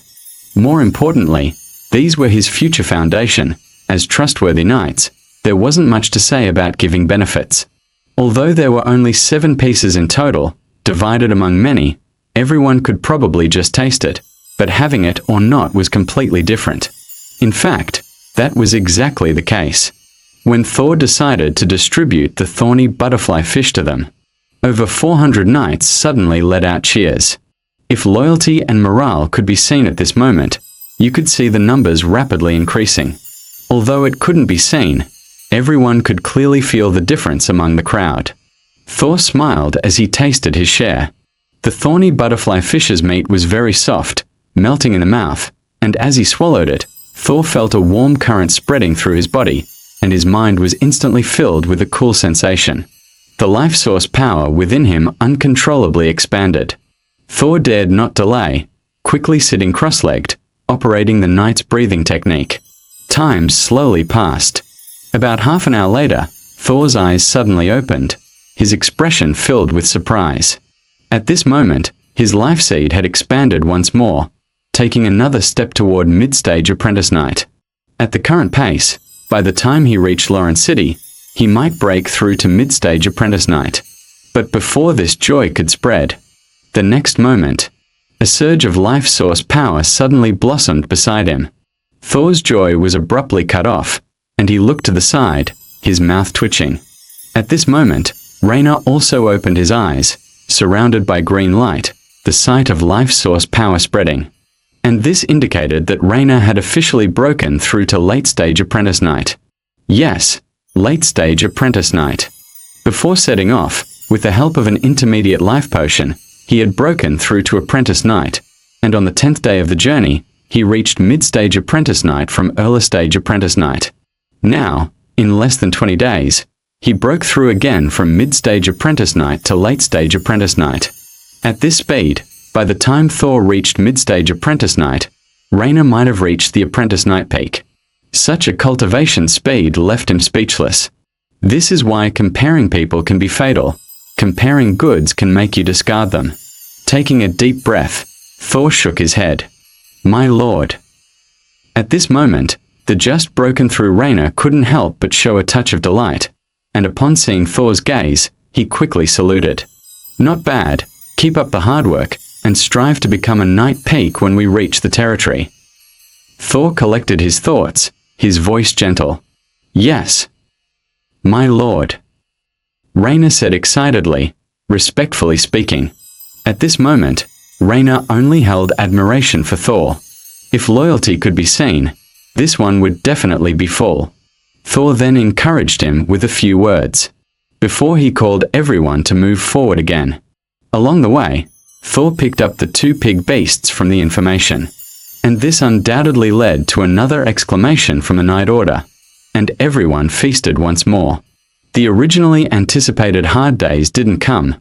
Instead, the first day in the northern province was spent harvesting. This made over 400 knights no longer anxious about the future, but full of anticipation. At this moment, everyone seemed to feel the beautiful future beckoning to them. Expectations, dreams, and longing. These replaced the previous anxiety, tension, and confusion about the future. And this was undoubtedly what Thor needed. Building the territory, this is the beginning from nothing to something. The difficult situations encountered are unimaginable. And the first hurdle is the steadfastness in the hearts of the servant knights. Servant knights are also humans. They aren't guardian knights under the witness of the goddess of life. They have signed a contract and will never betray, but that's just the extent, with no attachments beyond that. Whether or not one can mobilize their internal positivity is undoubtedly the first problem every pioneer knight needs to solve. Thor, after going through a large amount of information, naturally understood this as well. However, luckily, with daily information at his disposal, solving it was much simpler than for other pioneer knights. The night gradually descended. The first day in the northern province slowly passed, quickly moving into the second day. Just like the first day, the second day, they had considerable gains as well. Though not as direct in enhancing knight aptitude as the thorny butterfly fish, the gains were considerable, and everyone got a share. The first day passed in anticipation, and the second day was the same. The following days were the same as well. And in this manner, time gradually reached the 6th day. During these 6 days, everyone undoubtedly reaped abundant rewards under the daily intelligence system. Not just in terms of money, but also in terms of cultivation. Among the 100 apprentice knights, one even successfully broke through to become an official knight, increasing Thor's number of official knights from 34 to 35. Even those apprentice and official knights who did not break through saw significant progress in their cultivation. This was something unimaginable when they were at the Dressrosa castle before, but in less than 2 months after leaving the Dressrosa family, their lord had granted them all of this. This result made them constantly filled with anticipation for the future. And just like them, Thor was the same. A thorny butterfly fish slightly enhanced his talent, and along with the gains from these days, his knight progression was extremely rapid. At this moment, he was getting closer and closer to the mid-stage apprentice knight. At the current pace, he might break through to the mid-stage apprentice knight even before reaching Lawrence City, faster than originally anticipated, not to mention compared to when he left Dressrosa Castle. However, what made his mouth twitch was that Raina was even faster, and maybe in a few days, there was a high probability that Raina would break through to the apprentice knight peak. By the time they reached the territory, Raina might already be an official knight. This difference in talent was simply speechless. It's completely not in the same conceptual existence. worthy of someone who could become a sky knight in the future. The night gradually drew to a close. Completing the breathing exercise, Thor suddenly opened his eyes. A new intelligence system appeared once more.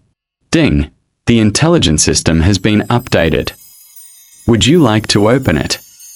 The mechanical voice echoed, just like every other day in the past. Open it. The soft voice spoke. The moment his words fell. Buzz! A ripple spread forth. Her daily intelligence has been updated. 100 miles ahead of you, a group of earth dragons will pass by. 2. After 3 days. 3. Tomorrow, a mysterious old man will be seriously injured 3 miles ahead. Saving him will bring unexpected rewards, but 30 years from now, it might bring a certain crisis. 4. In 1 day, 1,000 miles to the right, a hell demon dragon from underground caves is rampaging. 5. 8,000 miles towards Lauren City, there's a small iron ore mine guarded by goblins in Lura Valley. 6. In 3 days, alongside the Rhine River, a group of unicorns will pass by, staying for 3 hours before leaving. 7. 7 days later. Just like before, Thor quickly noticed the various opportunities, but perhaps because they were getting closer to Lauren City, the opportunities seemed noticeably fewer. Yet still more than in Frostmoon Province. Thor's gaze glanced over them one by one and soon settled on 2 specific points. But after taking note of the 2 points, his gaze involuntarily settled once again on the one that had always appeared in the intelligence. Tomorrow, huh? Muttering to himself, Thor hesitated, his gaze fixed on the 3rd point.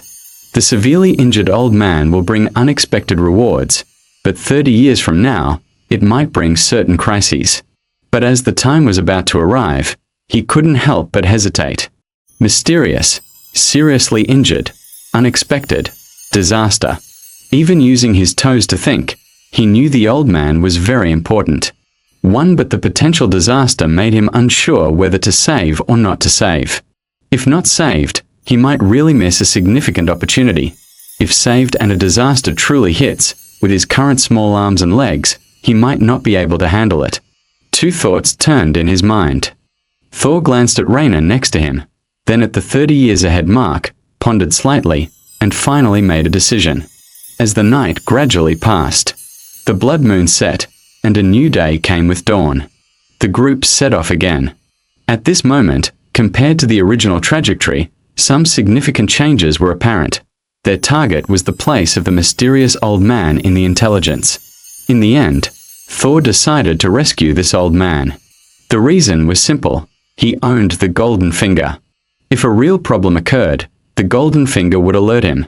If he couldn't handle it, he could just split it.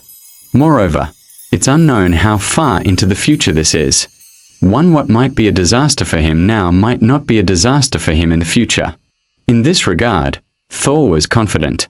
In contrast, the current gains are the most important. The group proceeded cautiously. The 3-mile distance passed swiftly, gradually approaching the destination. Meanwhile, in the distance, a figure staggered as he moved. Bam! A soft sound, and then his body crashed onto the ground. Damn you, Hyga! Neil Morton couldn't help but feel despondent inside. He could clearly feel the poison spreading throughout his body. If it had been in his prime, such poison naturally would be nothing. After all, the life source power of a Sky Knight was enough to dispel anything. However, that was in his prime. Now his life seed was nearly withered, his life source power almost entirely depleted, and these poisons were undoubtedly lethal. Am I going to die just like this? It's truly unwilling. Sophia, forgive me. Neil Morton muttered to himself, a bitter smile on his face. Imagine him as a dignified Empire Sky Knight, likely to break through to Holy Sanctuary Knight in the future, now fallen into such a situation due to a scheme. Amidst the bitter smile, his heart was filled with unwillingness. But unwillingness was useless, as he could feel the poison spreading to his heart and lungs, and in under 20 breaths, he would meet his end, at which point not even the deities could save him. Unless, at this moment, he could return to the Empire to receive the best priest treatment. then he might have a chance of recovery. But that was impossible. This was the wilderness far from the Empire. As his consciousness gradually drifted, his expression carried a trace of reluctance. However, no matter how much unwillingness, at this moment, all that was left was an increasingly foggy consciousness. Until, just before his consciousness was about to entirely dissipate, in the distance, several figures seemed to appear. The appearance of the figures led to his consciousness' final thought being that he was probably done for, because the only ones likely to appear here were the Holy Hall's assassin squad. But that was his only thought. The poison had not only spread to his heart and lungs but was also spreading to his brain. Consciousness completely sank. "My lord, someone is ahead." A sudden exclamation rang out, and the entire Night Order immediately prepared for battle. Hearing the knight's words and seeing the figure fallen ahead, Thor quickly realized that this must be the mysterious old man who was severely injured. "No need to be tense, go see what's happening over there." Thor waved his hand solemnly, speaking firmly. "Yes." A knight nodded, then gestured for a few others to swiftly move forward. Soon, these people returned. "My lord, the person ahead seems to be poisoned and is already in critical condition." A respectful voice reported to Thor, "Bring him over here." Thor pondered for a moment before instructing the nearby knight commander. "Yes." Steve nodded and quickly assembled his men to move forward.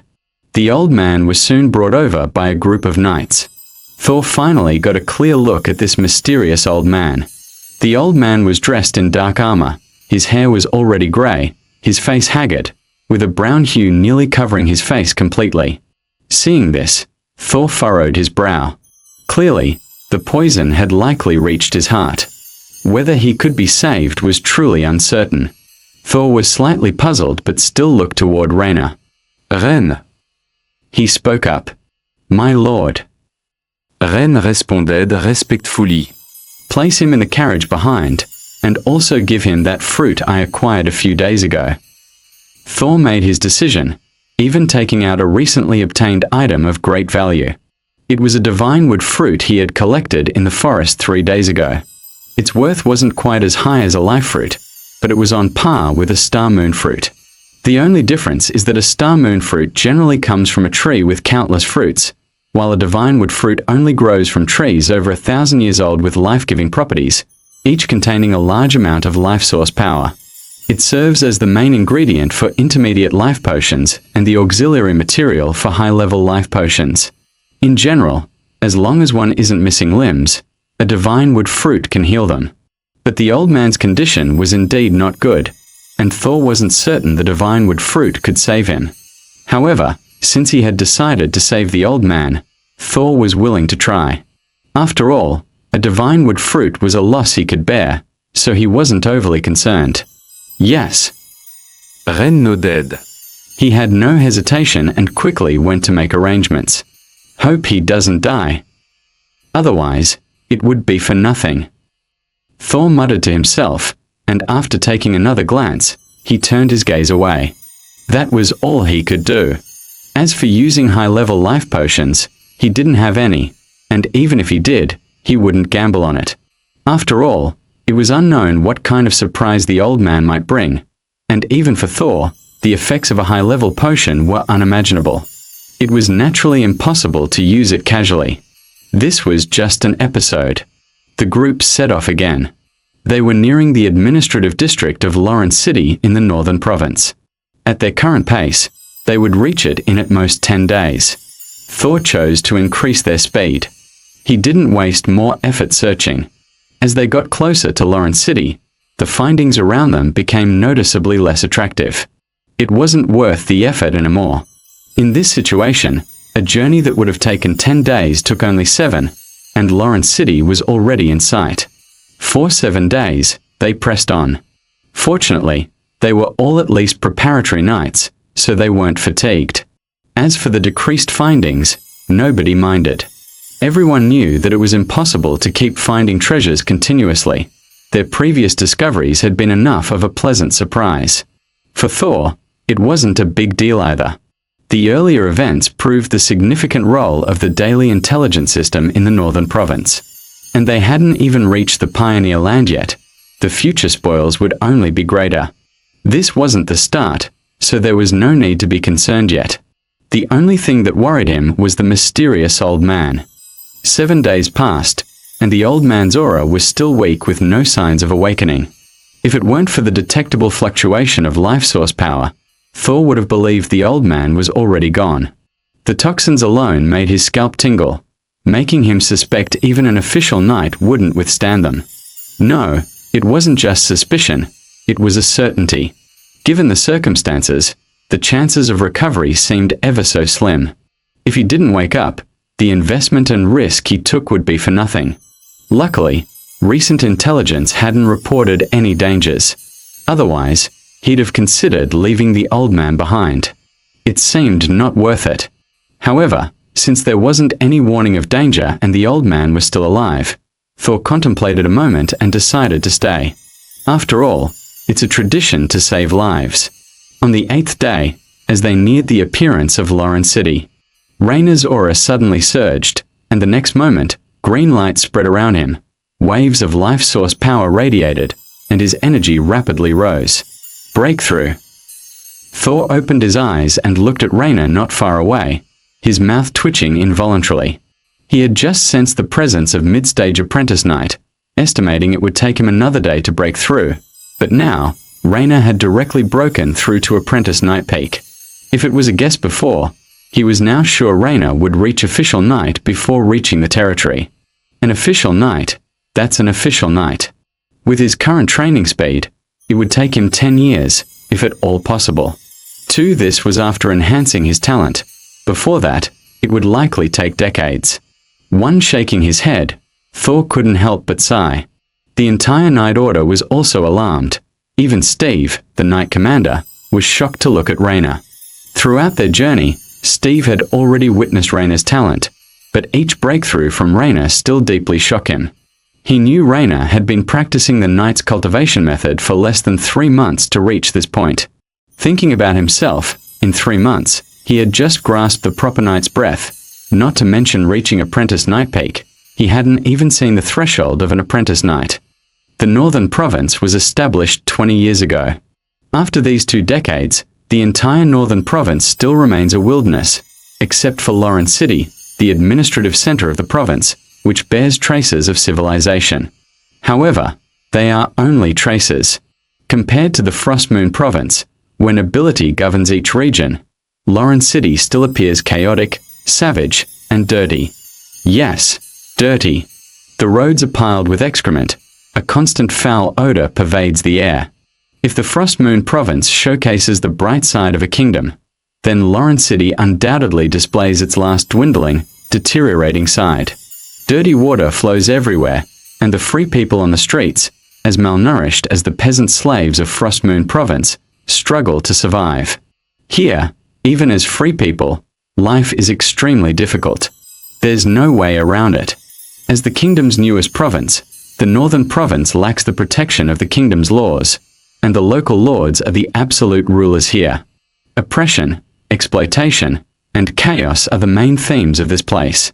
Under such circumstances, life in Lauren City, the administrative center, is naturally very difficult. It was now the 9th day since Thor and the others entered the Northern Province. After a 40-day journey, they finally traversed the long road to Lauren City. However, upon entering Lauren City, the entire team fell into a heavy silence. Even Rayna felt the same way. Life for him was already extremely tough, yet compared to the free people here, it seemed significantly better. He could clearly sense that the people here had lost the light in their eyes. Their arrival was met with nothing but indifferent withdrawal from those around them. "My lord." Rayna spoke in a low voice. His youthful face carried a heavy air. "Let's go. We should head to the municipal center for registration first." Thor was equally silent. Despite having some understanding of the entire Northern Province through books, the direct impact at this moment still left him speechless. However, clearly this wasn't something he could manage. Let's not even talk about him. His father wouldn't have the authority to manage the affairs of the northern province either. There's a marquis overseeing this place. Yes. Reine nodded. After arranging for his knight order to station themselves, Thor took Raina and Steve toward the center of Lauren City. Lauren City wasn't large, and the municipal center was quite prominent. Among the low, flat houses, the municipal center structure was entirely built of bluestone, exuding grandeur and solemnity. As the three of them approached, they were quickly stopped by two night guards. "Gentlemen, I am Thor Dressrosa, here to register as a pioneer knight." Thor spoke and then displayed his family crest. To avoid any trouble, Thor hadn't worn it on the journey, but now that he had reached Lauren City, he needed to reveal his identity. The emblem of the eagle was especially striking under the sunlight. The two knights were startled and quickly saluted Thor with a knight salutation. "Honored Thor Dressrosa Knight, pardon my offense, please enter." One knight spoke respectfully, feeling a bit anxious inside.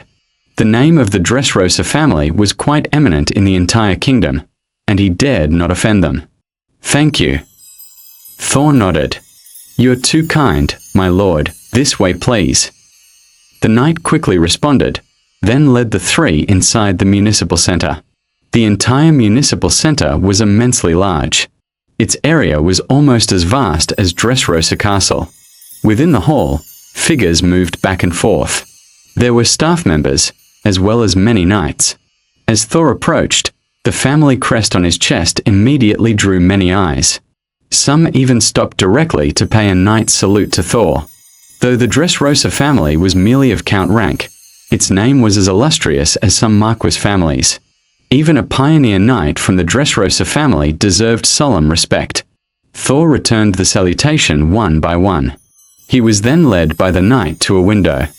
"Hello, esteemed Dressrosa Knight. At present, unclaimed targets in the northern province can be selected here for registration."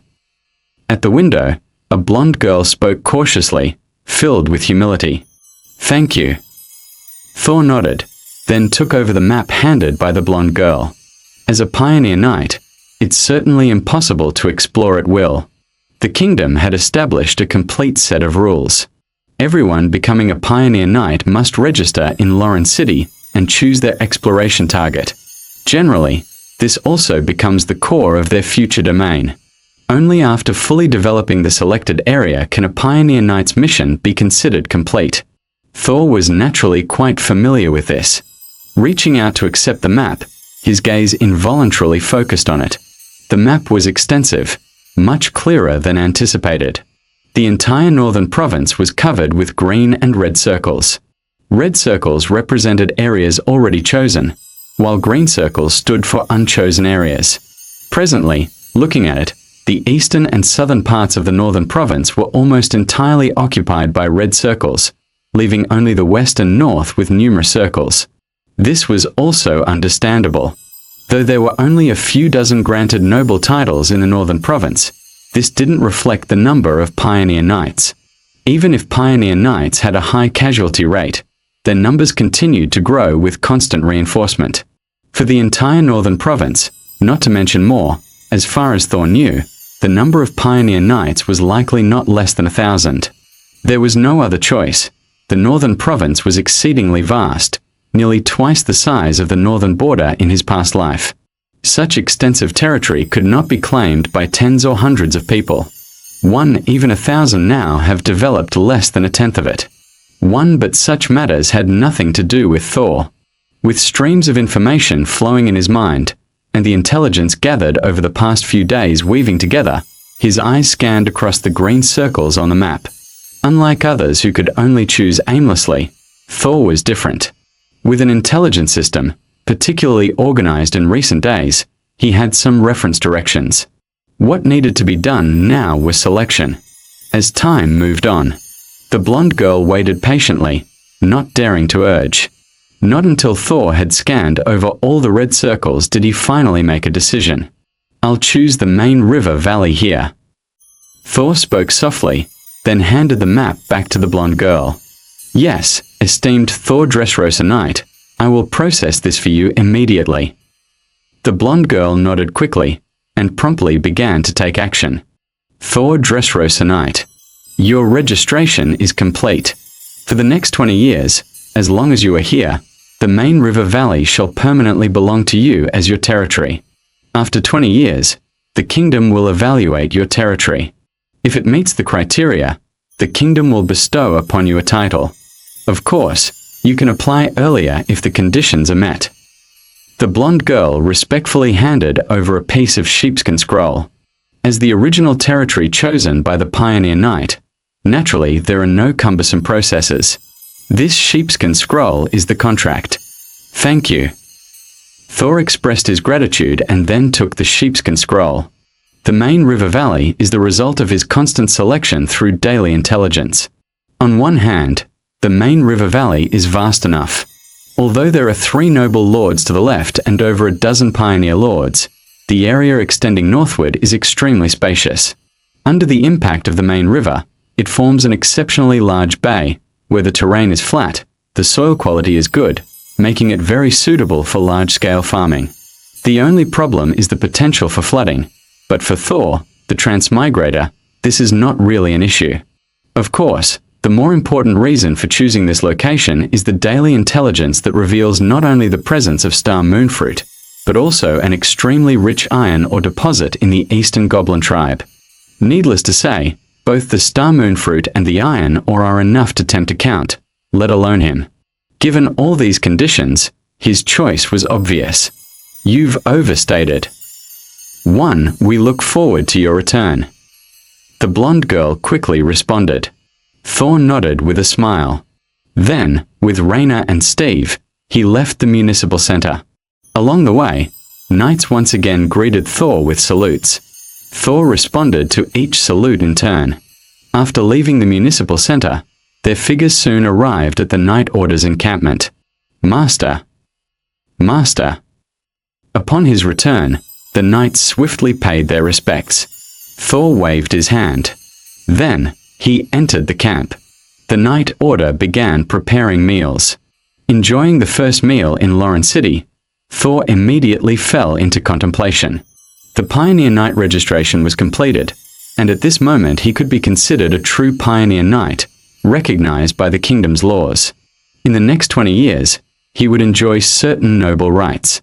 If he successfully develops the territory within 20 years and passes the kingdom's evaluation, he would become a true baron of the kingdom. This also signifies that his lordship career is about to begin.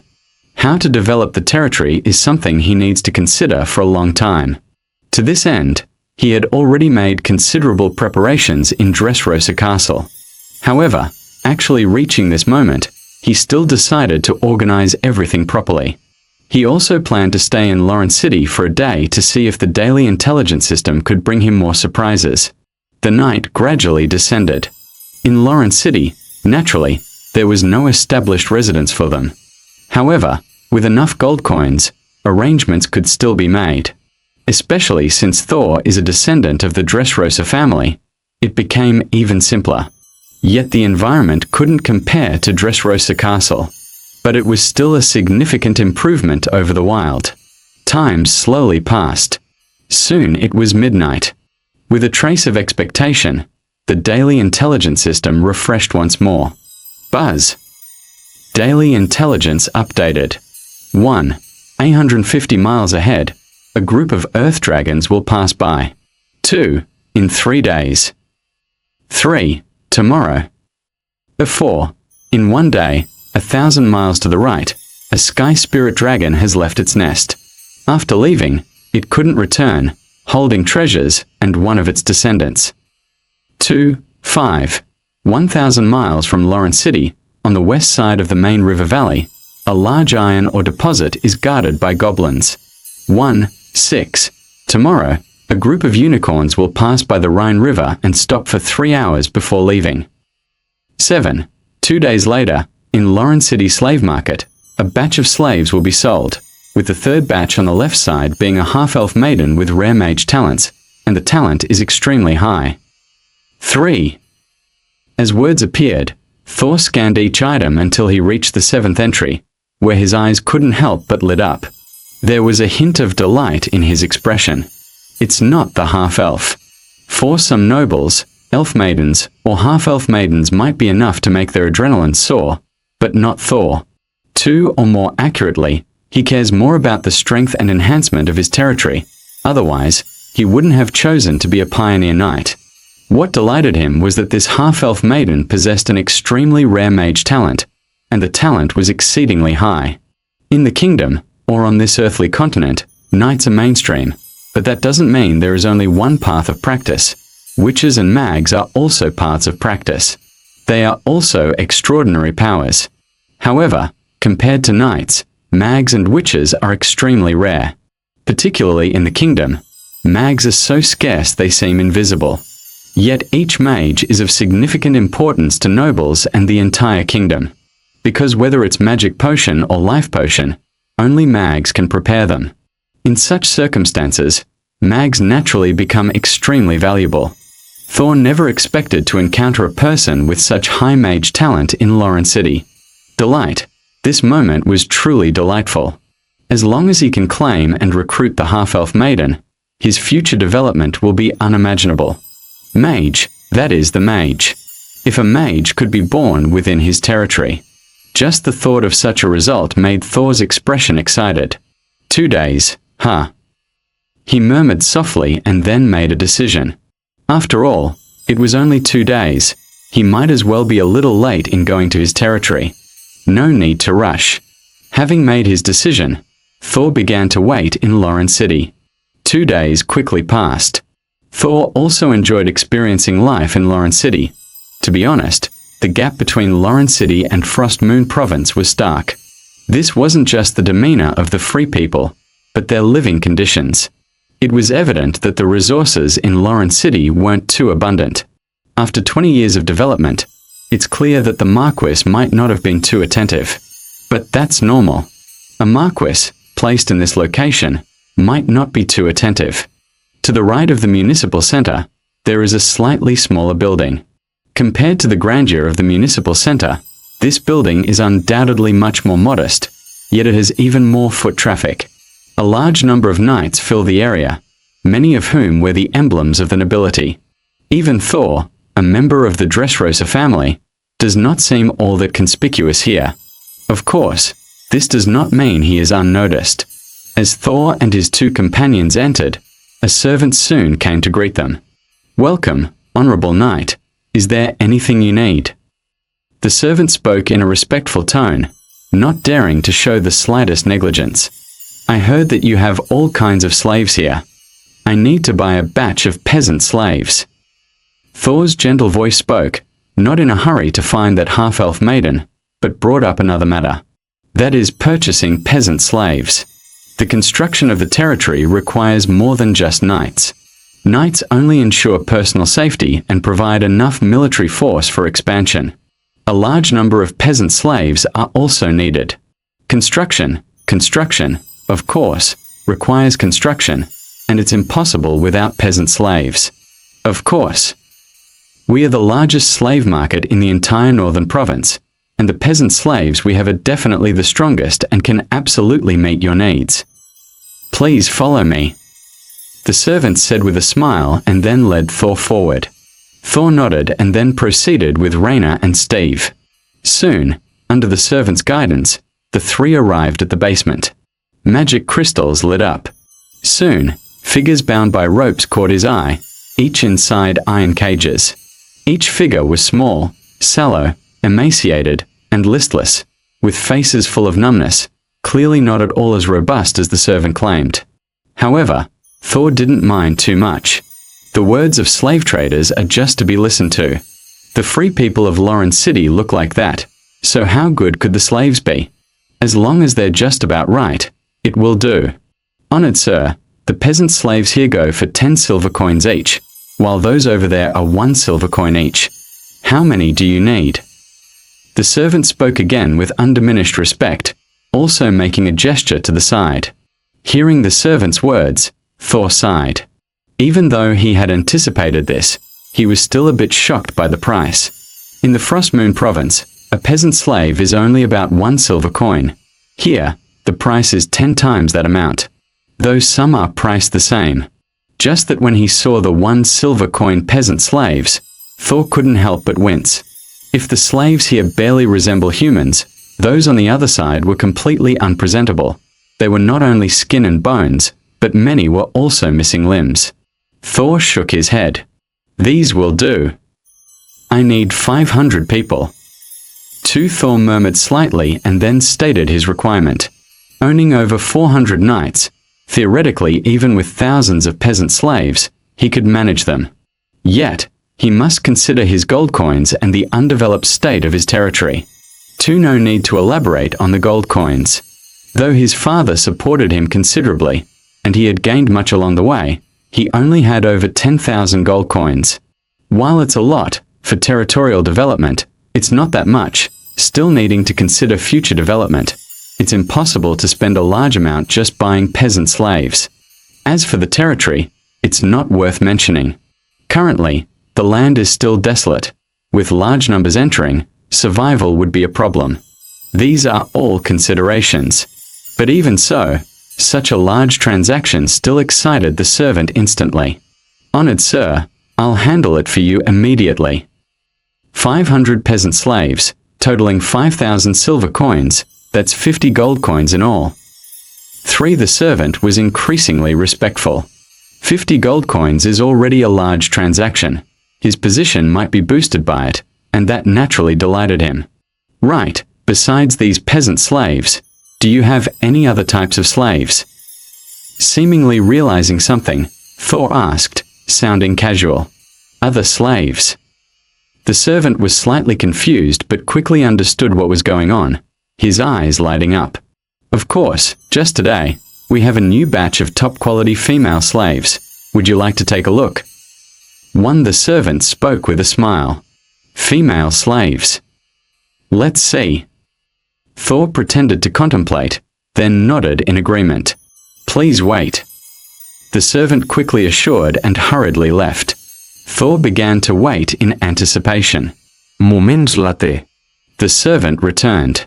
This time, he brought in an entirely new batch of slaves. Compared to the previous slaves, these were much tidier. Each wore tattered clothes, stirring one's heart at the sight. Gulp.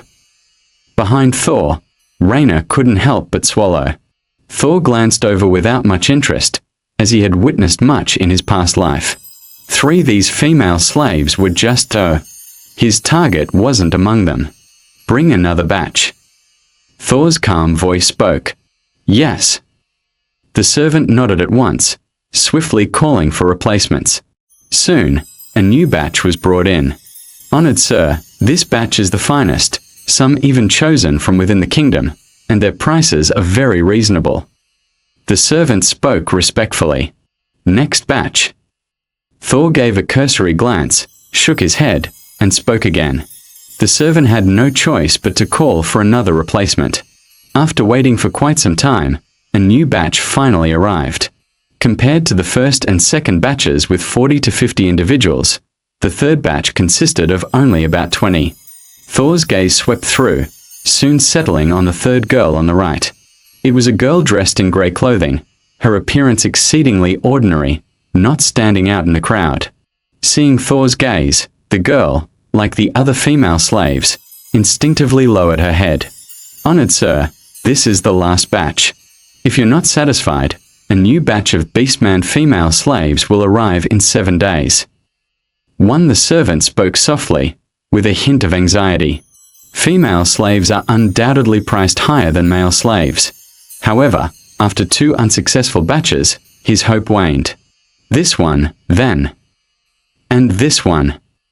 Also, the first batch, on the right, 5th and 7th, second row, 3rd and 1st, 9th, as well as the second batch, first row, left, 3rd, 6th, 12th.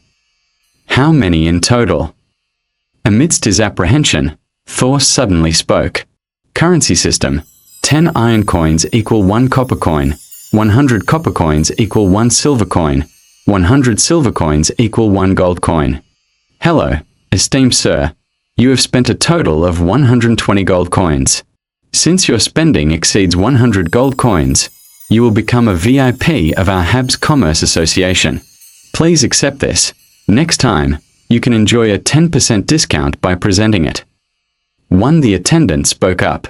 The expression became increasingly respectful. 100 gold coins, this is certainly a big customer. He dared not be the slightest bit negligent. "Thank you." Thor nodded, then took Raina and the others away from this place. As for the peasant slaves and the female slaves, the Night Order would take over next. After all, there were hundreds of them, and the three of them had no way to take them away. The reason why the cost exceeded 100 gold coins is that the 20 female slaves he selected were of higher value.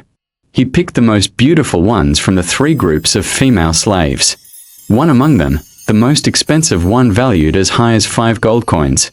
Even the others were worth at least 50 silver coins, like that half-elf maiden. After all, compared to other female slaves, that elf maiden was indeed too ordinary, with wounds on her body, which naturally greatly reduced her value. But Thor didn't care too much about that. The mage talent of the half-elf maiden, its value far exceeded everything else. It's not something that can be compared to just appearance. If it weren't for needing some people to serve upon reaching the territory, and for wanting something pleasant to look at, he wouldn't have planned to buy other female slaves. His original target was merely that half-elf female slave. The figure returned to the base. Soon, Steve and Raina brought some knights from a Night Order to take back the peasant slaves and female slaves. But even after leaving the slave market, most of the slaves remained expressionless. The female slaves were slightly better, but only slightly. However, no one noticed among the 20 female slaves, there was an extremely ordinary-looking female slave whose eyes were flickering with light. "No, I need to find a way to escape. But the slave contract is still in that guy's hands. What should I do?" Anna's small head was filled with thoughts swirling around. At this moment, she couldn't help but feel a bit anxious. An accident led her to accidentally be caught by slave hunters. To avoid being discovered, she used magic to conceal her appearance, but this kind of concealment could only last for 7 days. After 7 days, it would automatically dissipate. At that time, once her half-elf identity was exposed, the consequences would be unimaginable. One but escaping the slave market was almost impossible. During this period, she had been hoping that someone would buy her so she could have a chance to escape. However, she finally got the opportunity. Yet the result left Anna dumbfounded. Because the person who bought her came with hundreds of knights. Escape. That was simply a joke. But if she didn't escape, her magic could at most only last for 3 days. In 3 days, it would undoubtedly dissipate, and by then, her half-elf identity could no longer be hidden. Thinking about the special fetishes of the nobility, Anna couldn't help but shiver. Too, she definitely didn't want to face that scenario. Yet amidst her panic, a figure walked in. Sophia. Alice. Karen. Raina called out. Anna was startled, quickly getting up with the other 2 maidens. "Ladies, you are needed to serve. Follow me." Raina spoke without taking his eyes off them. "Yes." The other 2 showed obvious joy, but Anna's eyes widened, and she almost instinctively wanted to use magic to see if her disguise had failed. But clearly, there was no room for much thought. Raina led the way, taking the 3 of them to where Thor was. "Sir." Raina respectfully said, "Let them in." Thor said, "Yes." Raina nodded and motioned for the 3 to enter. Anna entered with tension and trepidation, while the other 2 entered with a hint of joy. "Master." As they entered, the 2 hurriedly bowed. "Master." Anna, somewhat flustered, also quickly spoke up. "Rise, from today onward, you will be my personal maids." Thor said, glancing at Anna before speaking softly. "Yes, master." The 3 quickly replied. The joy on the other 2 grew deeper. A maid and a female slave, though only a single character different in name, had vastly different treatments. A female slave was merely a plaything, but a maid was different. And becoming a maid for such an important person was even an extremely good future for them. As for Anna's originally anxious heart, it couldn't help but light up. It seemed she had found a way to take the slave contract. Personal maid. As a personal maid, with some time, she might really find a way. As for the concealment magic, becoming a personal maid for this noble, getting some materials to use the concealment magic should not be a problem. At worst, it might just take a bit longer. Come and help me wash up. By the way, Alice, prepare the bath. I need to bathe today. Thor said, then seemed to think of something, speaking with a gentle voice, his gaze also turning to Anna. Hearing Thor's words, Anna instinctively didn't react. What? Is there a problem? Thor said with a faint smile. He had learned something about half-elves, knowing they usually had extremely beautiful features. The half-elf before him was extremely ordinary-looking, meaning she must have used concealment magic. Thor was aware of this magic and couldn't help but want to tease. No problemi. Anna's face instantly turned red, quickly lowering her head and speaking. No problem, then come on. With that, Thor headed toward the bath. Anna's cheeks were rosy, following Thor with difficulty. Feeling the envious gazes of the other two, Anna only felt her face burning. In the bathroom, the heavy armor was taken off, revealing bronzed, strong skin, causing the inexperienced girl's face to flush, almost spreading to her neck, her hand holding the towel shaking. Thor, however, paid no heed to those things. His thoughts were churning. He pondered how to win over the girl before him. Unlike with the Guardian Knight, although this girl was his slave, it didn't mean she had submitted to him. Winning her over wouldn't be easy. Forcefully taking her down was clearly unwise. For one thing, as a transmigrator, he found this hard to accept. For another, such actions had significant repercussions. He needed a better approach. Splash! The water was flowing, and the girl's movements were extremely awkward. Her trembling hand barely brushed by, her flushed face spreading to her neck. In the wooden barrel, the 18-year-old boy was deep in thought. Thoughts were racing through his mind. Until a moment later, a smile appeared on the boy's face. At this moment, he had an idea.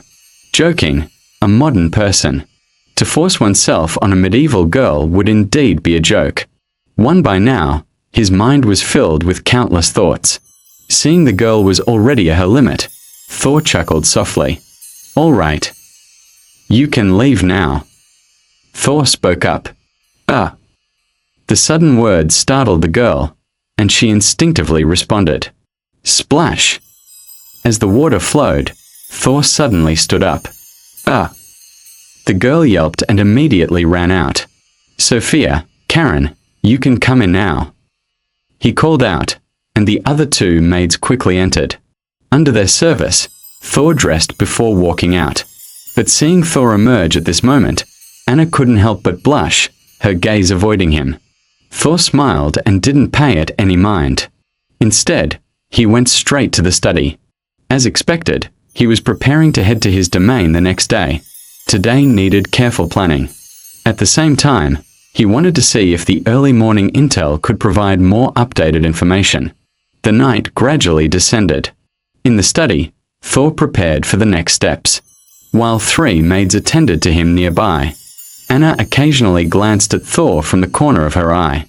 Her heart was filled with murmurs until a moment later, when she calmed herself.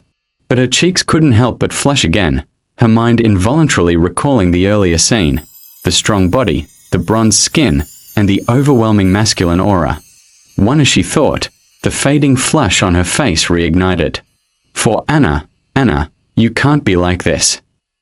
You still need to escape. Yes, Anna, you need to escape.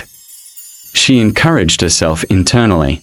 The girl's emotions had stirred, though she herself hadn't noticed it. Of course, Thor was unaware of these thoughts. At this moment, as time passed, it finally reached early morning again.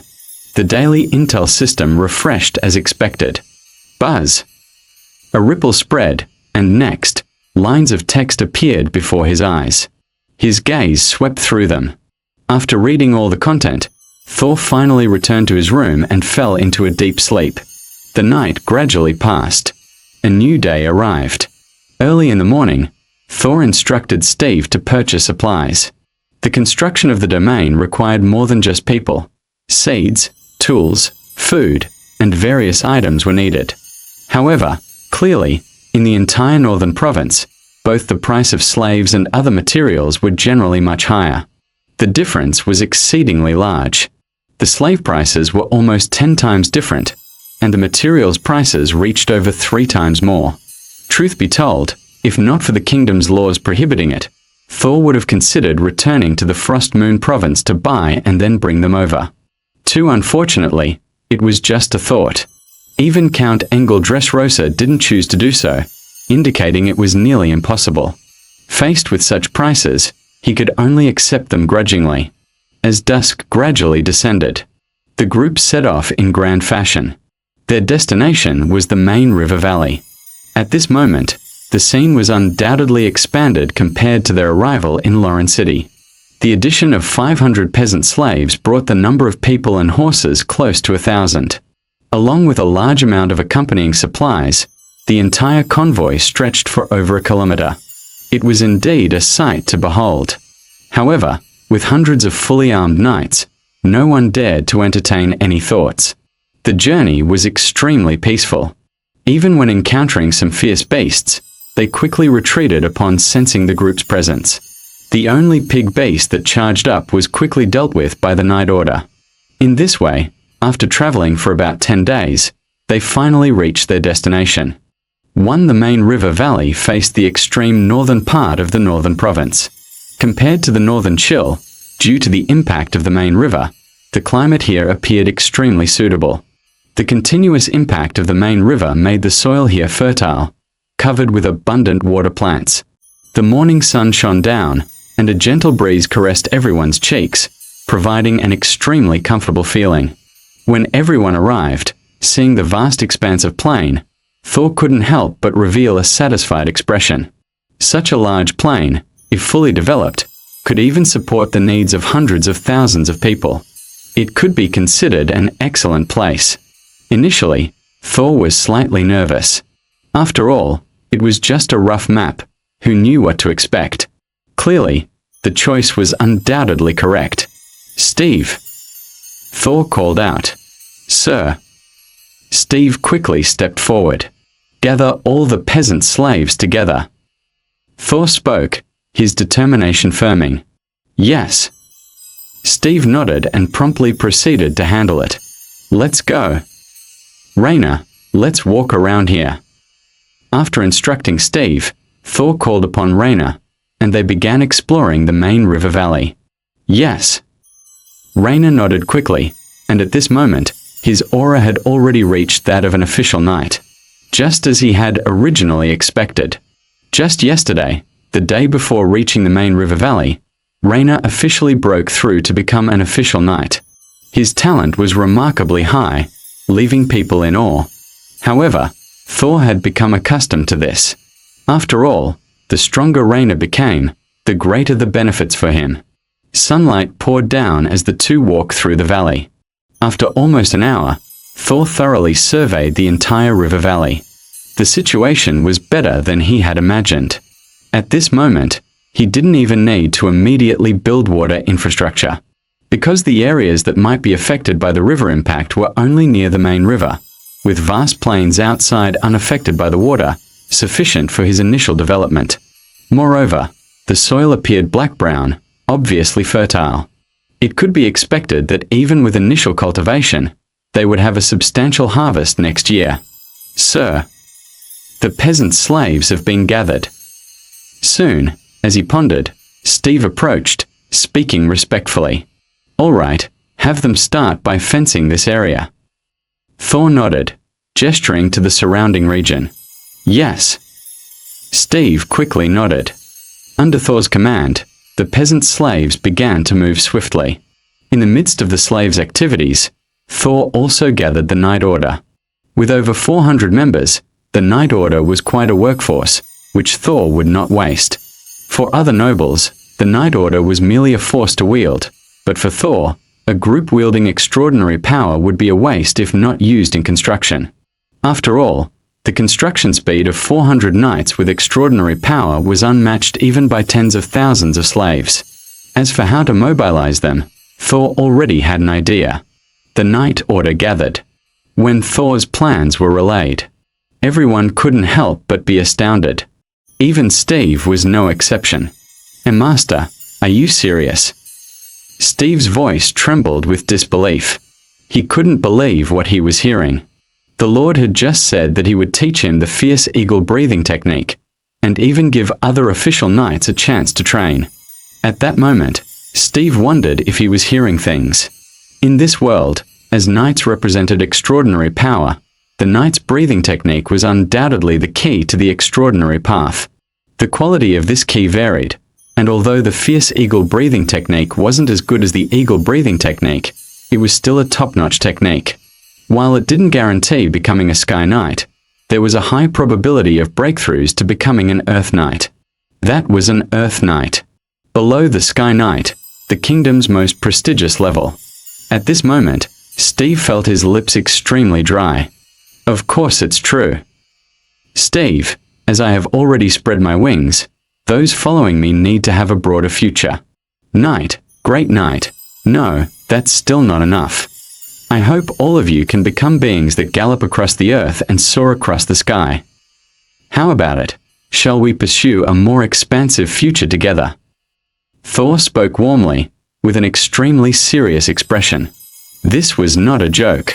For other people, even other families, a high-level knight's breathing technique was nothing short of a treasure. It would not be easily divulged. But for him, it was merely a resource. With the daily flow of information he had, resources were in abundance. The task was to maximize the utility of these resources. So he made a decision. He would establish a merit system. Once certain merits were achieved, individuals could learn the hawk breathing technique under the goddess of life's witness, provided it wasn't shared externally. The initial choices were Steve and Raina. One was his knight commander, and the other his most important future subordinate. If it weren't for the eagle breathing technique, which he wasn't permitted to share, he would have spread it too. Listening to Thor's words, Steve finally confirmed that he wasn't dreaming. Yes. Master, I, Steve, will follow you to the death. Wherever your sword points, that is my direction. By the goddess of life, I swear my unwavering loyalty to you. Kneeling on one knee, Steve performed the most solemn knightly salute to Thor. Thor did not stop him, and he received this courtesy in return. Soon the news quickly spread to the Knight Order. For a moment, the entire Knight Order was in an uproar. Even though Thor currently only offered Steve and Raina the chance to learn the fierce eagle breathing technique, and others a mere opportunity, under his promise, every official knight could earn enough merit to have the opportunity to learn. Also, the apprentice Knight Order was promised that upon breaking through to become an official knight, they could receive this chance too. This news was like a bombshell, stunning everyone. And it plunged all knights, apprentice knights, and even the reserve riders into excitement. Thor's loyalty quickly reached its peak. Fierce eagle breathing technique. That was the fierce eagle breathing technique. 3 in the entire Dressrosa family. Only a few had actually obtained this breathing technique. Others had no right to attain it. Nobody expected that upon reaching the territory, the Lord would grant them such significant news.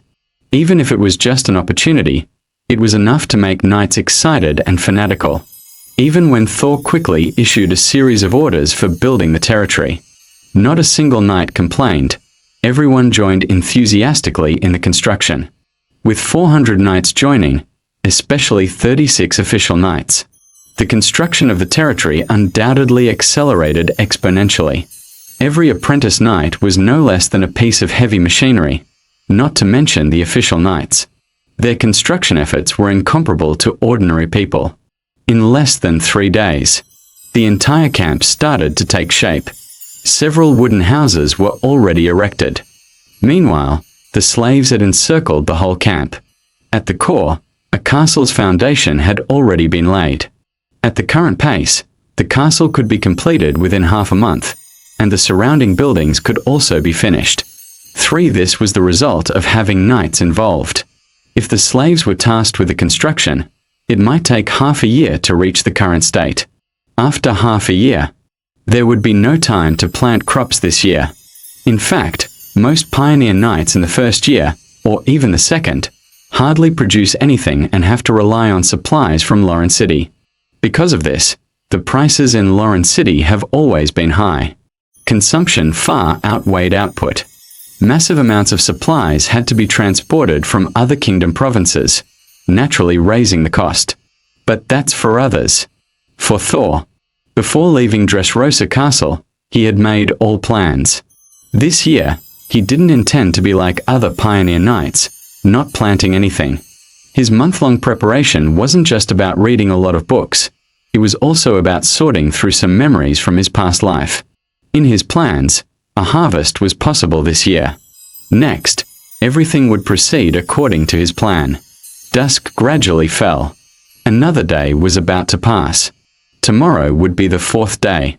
According to the season, it was already time to prepare for planting crops. Any later, and they might yield no harvest. In the simple house, Anna continually peered at a figure in the distance from the corner of her eye. At this moment, the figure in the distance didn't notice the girl's peculiar gaze. A sheepskin scroll was placed on the stone table. It displayed a simple map. This was Thor's accomplishment over the past few days and his plan for the territory's future. A towering castle stood at the center, surrounded by squares for housing slaves and sections demarcated for crops. Looking closely, there were exactly 500 squares. Perhaps it's time to act. Whispering softly, Thor's eyes gleamed. The decision, long considered, was now made. Alice. For his voice rang out. Oh. Master. Anna responded in a fluster, instinctively heading over, having somehow grown accustomed to calling him master. One, assist me with washing up. Thor spoke calmly. All right, master. Anna replied softly, bowing her head. In the early morning, when the rays of dawn scattered, in the cleared ground, peasants gathered together. Compared to when they were first purchased, these peasants now had a healthier complexion on their faces. After over 10 days, continuous food supply had visibly strengthened their bodies, though it was just their bodies. Most people still had an indifferent expression, their eyes devoid of light.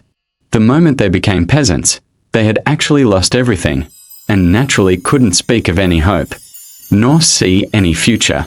Each one numb, only knowing to follow orders. This day was no exception. And amidst their gathering, Thor's figure appeared in front of all the peasants. Even so, these peasants did not have much change in their expression. Just amid their indifference, Thor waved his hand. The next moment, a few knights brought in a brazier. Simultaneously, a knight carrying a wooden box came to the front. The box opened, revealing sheepskin scrolls one by one. Looking at the sheepskin scrolls, an expression finally appeared in the peasants' eyes. Because those were their slave contracts. Seeing those slave contracts, the 500 people even showed a bit of commotion. Thor paid no heed. He waved his hand. The next moment, a knight quickly stepped forward, presenting a few sheepskin scrolls. Sabrina, Bones, Linus, Summerlet, Sir Aid, Sabifia. A deep voice emerged from Thor's mouth. With each name he read out, there was some commotion among the peasants below, especially those whose names were called. Step forward those whose names were just read. Steve's voice called out. The next moment, in a panic, the peasants stepped forward one by one. My lord. My lord. Once they appeared, these people immediately prostrated on the ground, panic replacing their numbed expressions. No need to worry. Due to your outstanding performance during these days, I have decided that from today you will no longer be slaves, but free people under the blessing of the Goddess of Life. May the Goddess of Life be with you. Looking at the panicked crowd, Thor smiled, and his voice rose loudly. The words were loud enough for everyone to hear. But precisely because they heard it, everyone's pupils involuntarily widened, their expressions filled with incredulity. Especially those trembling slaves whose names were called. At this moment, they wondered if they were dreaming. My lord, what did you say?" A trembling slave spoke, his gaze instantly fixed on Thor on the high platform. "Naturally, it's true. Under the witness of the goddess of life, from today you are emancipated." Thor spoke solemnly, and the next moment, he tossed out his right hand. The slave contracts in his hand were directly thrown into the fire pit ahead. Whoosh! The flames blazed up instantaneously. As the flames surged, the few people who had just stepped out suddenly felt a red glow spread over them, and in the next moment, the invisible binding force quickly dissipated, and they felt a lightness in their bodies. But at this moment, they couldn't think about that. Each one's pupils enlarged, and they looked with incredulous eyes at the distant figure, and the blazing fire before that figure. At this moment, their minds were in suspension. Until a moment later, the whole crowd burst into chaos. "Oh my God, what's he doing? My goddess, this. The contract, their slave contracts were burned. We. Voices spoke up one after another. The countless numb peasants at this moment were only filled with shock, astonishment, dread, and incredulity. Especially those whose slave contracts were dissolved, their hearts soared even more. To the moment they became slaves, their lives were destroyed, no future, nothing left. Even unto death, they were bound to work for their masters. The slave contract even made escape impossible. But what did they see at this moment? No, what did they experience? The contract was directly burned by the young pioneer knight ahead. This meant that from this moment on, they were no longer slaves but free people. Innumerable faces instantly flushed with color. Joyful, excited, uncontrollable emotion spread. Suddenly, one figure realized, prostrating directly on the ground, respectfully speaking to Thor, "Thank you, my lord. May the goddess of life be with you. Your light shines as brilliantly as the sun." As this voice sounded, the other peasants quickly came to their senses. One by one, eyes filled with hope, aspiration, and gratitude. "Thank you, my lord. May the goddess of life be with you. Thank you, my lord. May the goddess of life be with you." Voices sounded one after another, the few who stepped out, eyes filled with zeal. And even the remaining over 400 people, their eyes completely shed numbness. Their expressions filled with anticipation and yearning. Seeing this scene, Thor couldn't help but smile. This was the scene he needed. To liberate the peasants. In this world, probably 99% of the nobility wouldn't do this. After all, peasants could be exploited limitlessly. Once liberated, when they became free people, they couldn't be exploited as easily. But as a transmigrator, Thor understood that the productivity brought by freeing peasants was incomparable to before. One as early-stage construction, this release of productivity was what he needed. 500 peasants, only valued at 50 gold coins, such a value he could fully bear. He didn't release them all at once, purely to provide motivation for everyone. And from the current effect, it was indeed quite good. Amid enthusiastic shouts, he raised his hand. The whole crowd immediately quieted down. "May the goddess of life be with you as well. From today you will be people of Eagle territory. Here has land for you. In the next half year, I will distribute grains, seeds, and farming tools for you, teaching you how to farm. You only need to periodically pay a certain tax to the territory. Everything else will belong to you, my people. As for the others, you will also be distributed land, but for now, the land belongs to your master, I.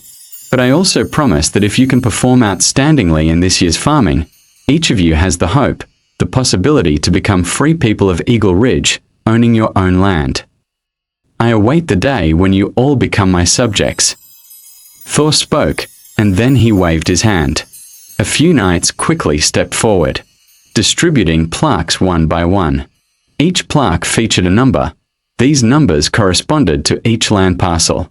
Of course, except for those released from slavery, other land still did not belong to them. They belonged to Thor's wealth. But Thor also drew a grand picture for all the slaves. And such an effect was undoubtedly quite significant. Over 400 slaves looked only with excitement, anticipation, and joy in their expressions. As for those who gained land, there's no need to say more. They never thought the Lord would not only release them from slave status but also grant them land, seeds, farming tools, and grain. Such a reality, unimaginable even in dreams. Yet at this moment, it became a fact. The serf liberation was completed, and next undoubtedly began the vigorous construction plans. Compared to the initial dullness, everyone now had excitement on their faces and an expectation for the future. At this moment, they once again possessed hope. Even though they were still slaves, the existence of those who were freed from slavery clearly told them that as long as they worked hard enough, they would inevitably be able to break free from their slave status and become free people of Eagle Ridge. This kind of temptation undeniably surpassed everything else. Under these circumstances, Thor's policies were quickly executed one by one. Thor's construction was not the same as most lords of this era. Instead, it was planned and coordinated with reference to memories of the previous life. Compared to the chaos of other territories, the whole of Eagle Ridge was extremely tidy. At the same time, he built a large number of toilets and ordered everyone to use them, keeping Eagle Ridge clean like never before. Of course, Thor's intention was not just cleanliness. More importantly, human and animal waste was collected, as they were the best organic fertilizers. As a transmigrator, Thor was well aware of this, having even followed his grandparents in fertilizing in the countryside in his past life. Such an advantage at this moment would naturally not be overlooked. Although some people did not understand, as the Lord, his authority was absolute, and no one would voice their opinions. This was true even for those who had become free people. As for the Night Order members, that was even less possible. Under this kind of planning, the entire territory was swiftly being constructed. Fields were cleared one by one, and a large number of houses sprang up, standing around the entire territory. Even Thor's castle. By the end of the first month, the exterior had already been completed. What's missing is only the internal construction, which is expected to be completed in 3 months at most. By then, Eagle Ridge would be truly formed. After all, whether a territory is completed in construction is fundamentally determined by the castle. Owning a castle means the territory has completed its initial construction. In the Pioneer Knight community, it often takes 3 to 5 years to reach this point. Some Pioneer Lords might not achieve this even in 10 years. Castle building is not an overnight task. Solely relying on slave labor with less than 1,000 workers is nearly impossible to complete. And obtaining thousands of people is not so easy for Pioneer Knights. 500 slaves cost 50 gold coins, so several thousand people would cost hundreds to even over 1,000 gold coins. Factoring in various material expenditures, the expense would be much greater, a burden not everyone can shoulder. Only Pioneer Knights from Viscount or higher families have such capital. But in the northern province, Pioneer Knights from Viscount or higher families are not numerous. Most are merely wandering knights, or simply knights from barren families. Hence, construction is naturally incredibly difficult. Thor is different. He not only has the strong support of his father, because he promised all knights the opportunity to learn the fierce eagle breathing technique, even without further elaboration. He has truly managed to fully mobilize the knights' enthusiasm. With the involvement of knights, the construction speed is accelerated many folds, incomparable to ordinary slaves. And this is undoubtedly what Thor needs. His goal is not merely to linger in territory construction. His plan is to complete the territory construction as soon as possible, finish the pioneering task, and become nobility. The kingdom conducts an evaluation every 10 years. Currently, there are only 3 years left until the next evaluation. His goal is to complete the pioneering task within these 3 years and become a formal royal nobility. Dusk gradually descended. Another day passed by once again. The next morning, as sunshine spread over, the entire Eagle Ridge once again fell into the throes of fervent construction. Thor, on the one hand, inspected his territory. On the other hand, he contemplated the upcoming developments. Just during his stroll, Rayna hurried over. "My lord." Rayna was somewhat anxious. What happened? Looking at the arriving Rayna, Thor was curious, and unconsciously stopped his steps. "My lord, the old man you brought along last time, he seems to be in a worsening condition." Rayna quickly spoke up. "Worsening?" Thor was stunned for a moment, and his expression changed. "Let's go, check it out." Quickly, he spoke, and then walked toward the place where the old man was placed. No kidding, he had already paid 1 divine wood fruit. A few days ago, as the situation worsened again, he had no choice but to add another bottle of intermediate life potion. If the man died, his investment would be for nothing. The two of them moved fast. Soon they arrived at the old man's room. But when he saw the old man's condition, Thor's face changed. Because at this moment, the brown that had previously faded from the old man's face was showing signs of spreading again. "Rayna, hurry and get another life potion." "No, bring both of them." Thor hesitated slightly, but ultimately gritted his teeth and spoke. "Yes." Rayna was somewhat shocked, but quickly responded. Soon after, he came back carrying a wooden box. "Give him these 2 life potions." Thor felt a bit distressed. These were his last 2 bottles, and they were even intermediate ones. But at this point, it's not the time to be stingy. "1, yes." Rayna nodded quickly, then swiftly opened the wooden box to retrieve the 2 life potions. Then came to the old man's bed and slowly administered the life potions to him. Upon consuming the intermediate life potions, the toxins on the old man's face were significantly controlled and no longer spread. "My lord." Rayna instinctively looked at Thor. "Use it up." Thor sighed. At this point, he could only hope the old man could survive. Otherwise, he would suffer greatly. Seeing Thor nod again, Rayna no longer hesitated. He administered the last bottle of intermediate life potion to the old man. After consuming 2 life potions, noticeable changes occurred. Not only did the toxins stabilize, but they also began to recede slowly. Even signs of life source power began to emerge anew from the old man. Phew!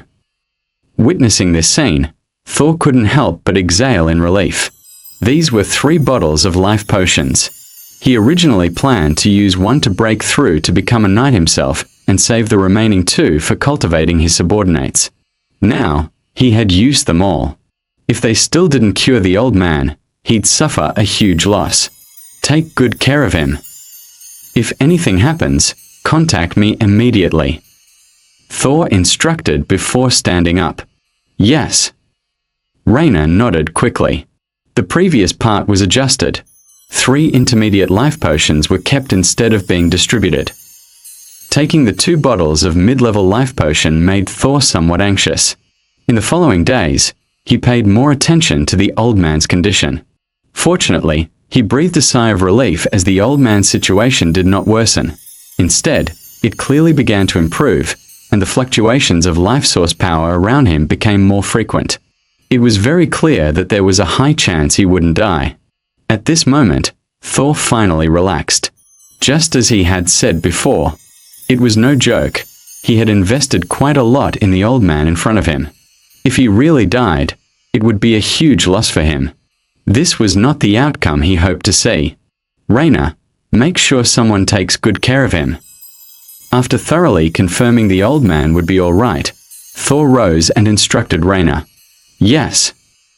Rayna quickly nodded. Having checked on the old man, Thor didn't continue to pay more attention. After all, compared to the potential surprise brought by the old man, his most important concern right now was the construction of his entire territory. In the days that followed, he devoted himself entirely to building the territory. Under his planning, the speed of territory construction accelerated significantly. Especially, the liberation of several slaves made the remaining slaves seem as if they were injected with adrenaline. All their enthusiasm was fully mobilized. In such circumstances, a month passed quickly. During this month, Eagle Ridge undoubtedly underwent significant changes. Pieces of farmland were reclaimed. Buildings rose from the ground one after another. Even the most important Eagle Castle now had a complete form. Maybe it wouldn't take long for Eagle Castle to be fully completed.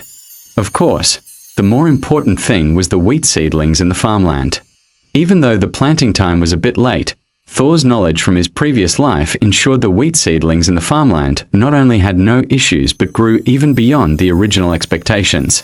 In a month's time, the wheat seedlings even reached an inch in height. The smiles on everyone's faces in the farmland grew more intense, filled with hope for the future. Work proceeded without needing supervision.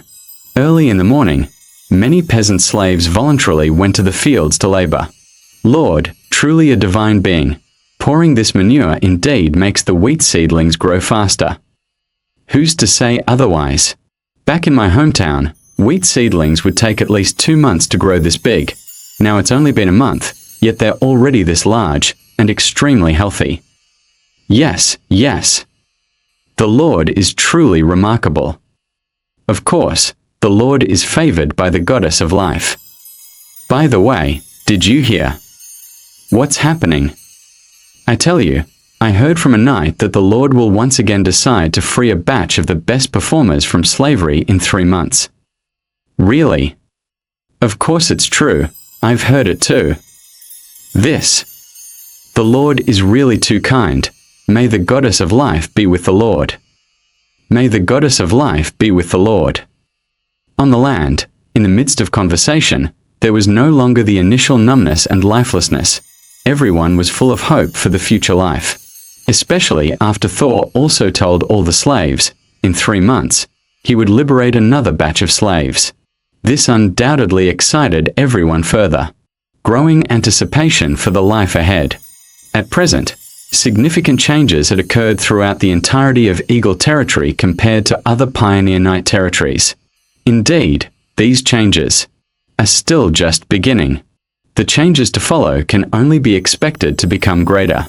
With his previous life's memory, Thor's planning and construction for the territory are unmatched by any other nobility of this era. Even the most elite nobility and the kingdom's top elite cannot compare with the knowledge in his transmigrator mind. What's more important? With daily intelligence awakening, he was able to acquire information on numerous resource points. The information from these resource points was enough to support his actions.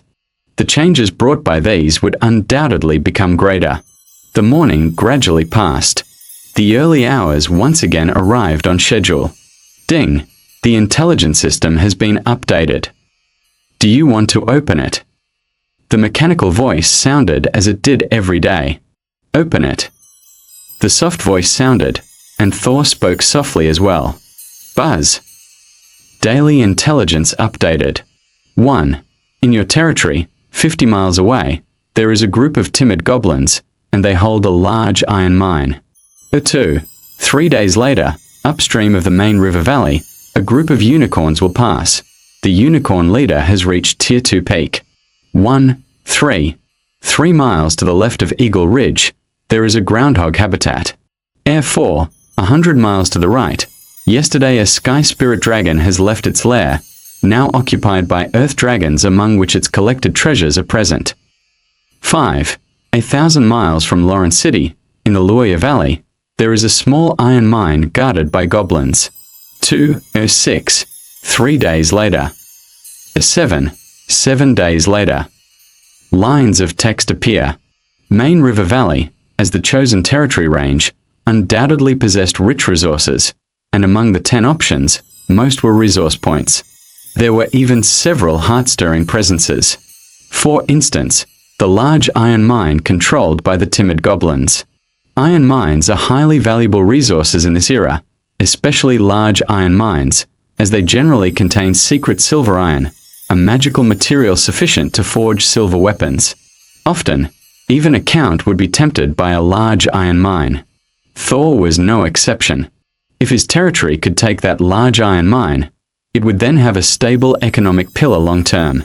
Its value is unimaginable. Besides the goblin iron mine, there was also the previously identified nest of the sky spirit dragon and the unicorns. Each of these is incredibly valuable. However, meals need to be eaten bite by bite. Roads need to be walked step by step.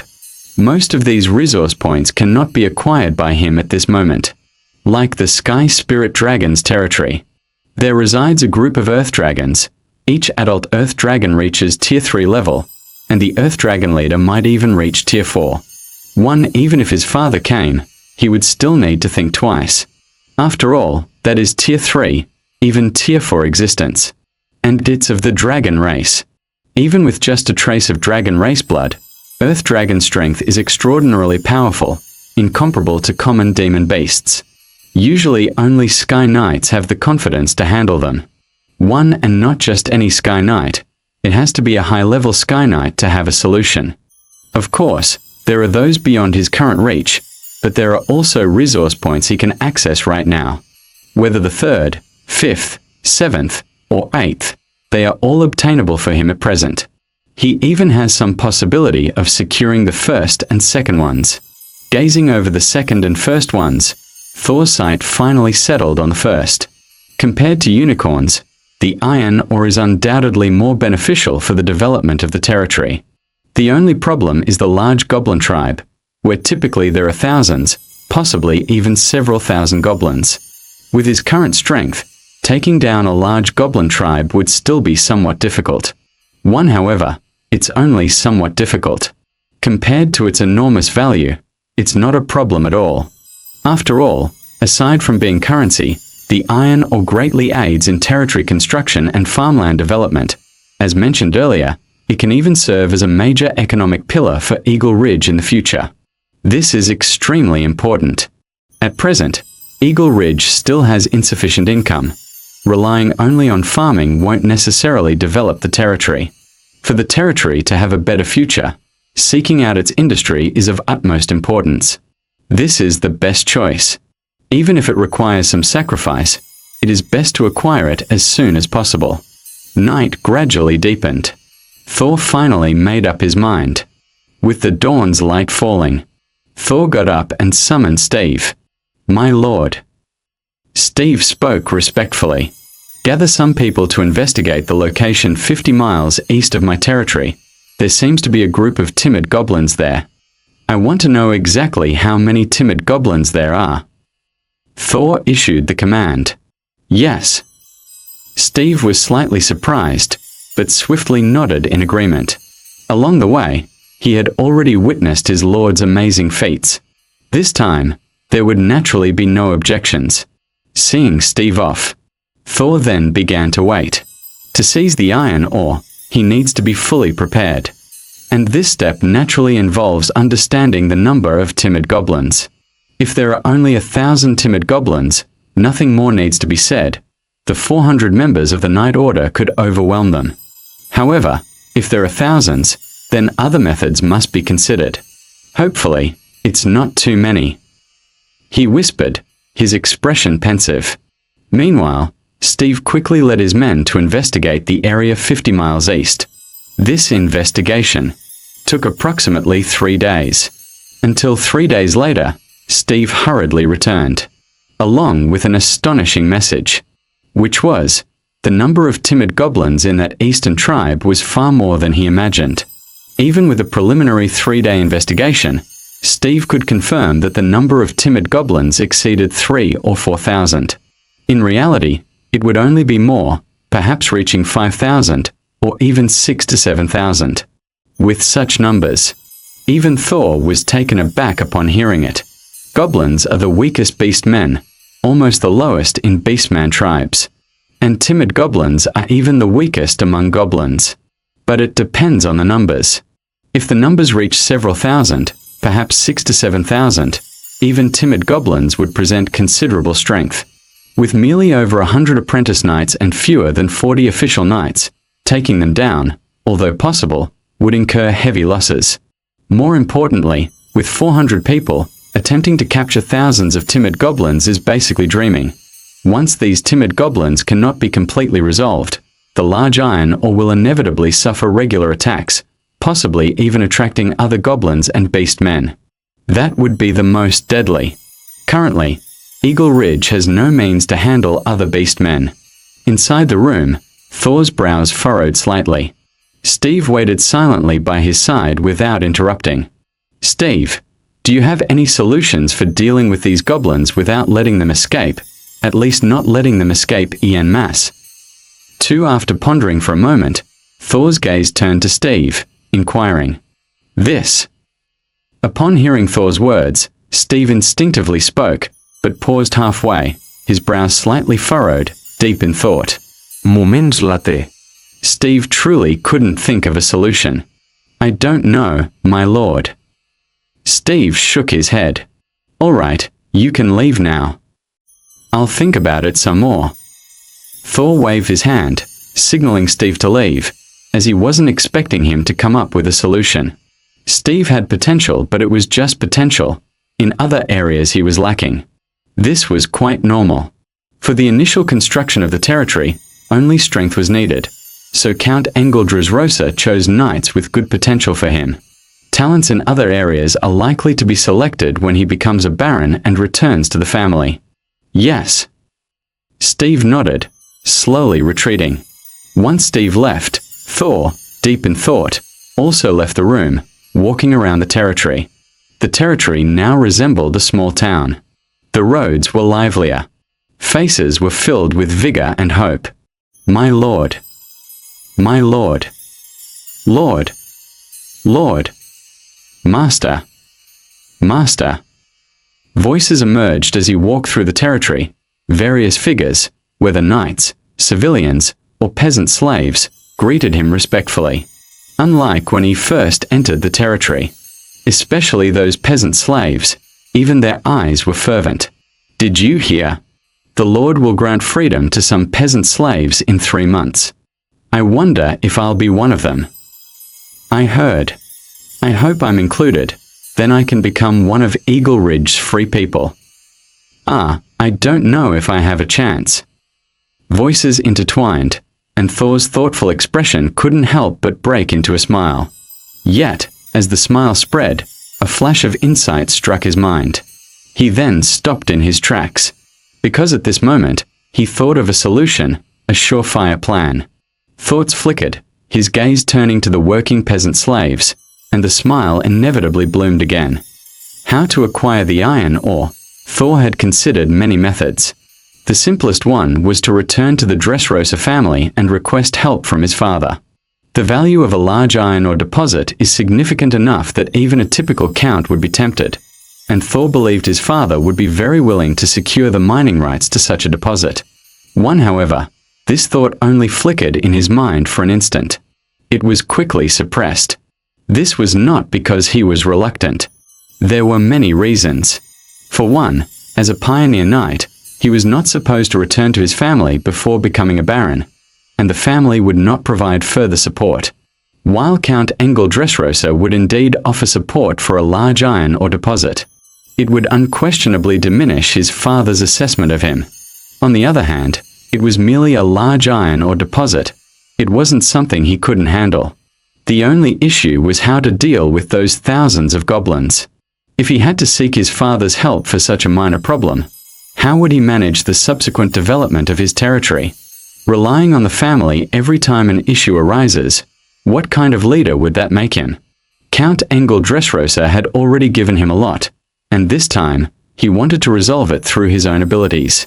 However, solving it was not without its problems.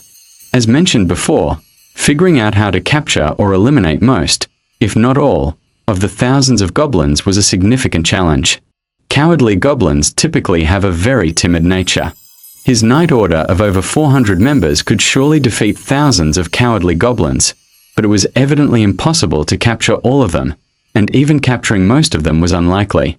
As long as enough goblins escaped, the information about the large iron ore would inevitably be leaked. Being near Lawrence City, even though the large iron ore wouldn't attract high-level orcs, some low-level orcs or other goblin tribes would be enough to give him a headache. Only by eliminating a large number of goblins and minimizing the number that escapes, thus reducing the chances of information leakage, could he ensure a stable development period.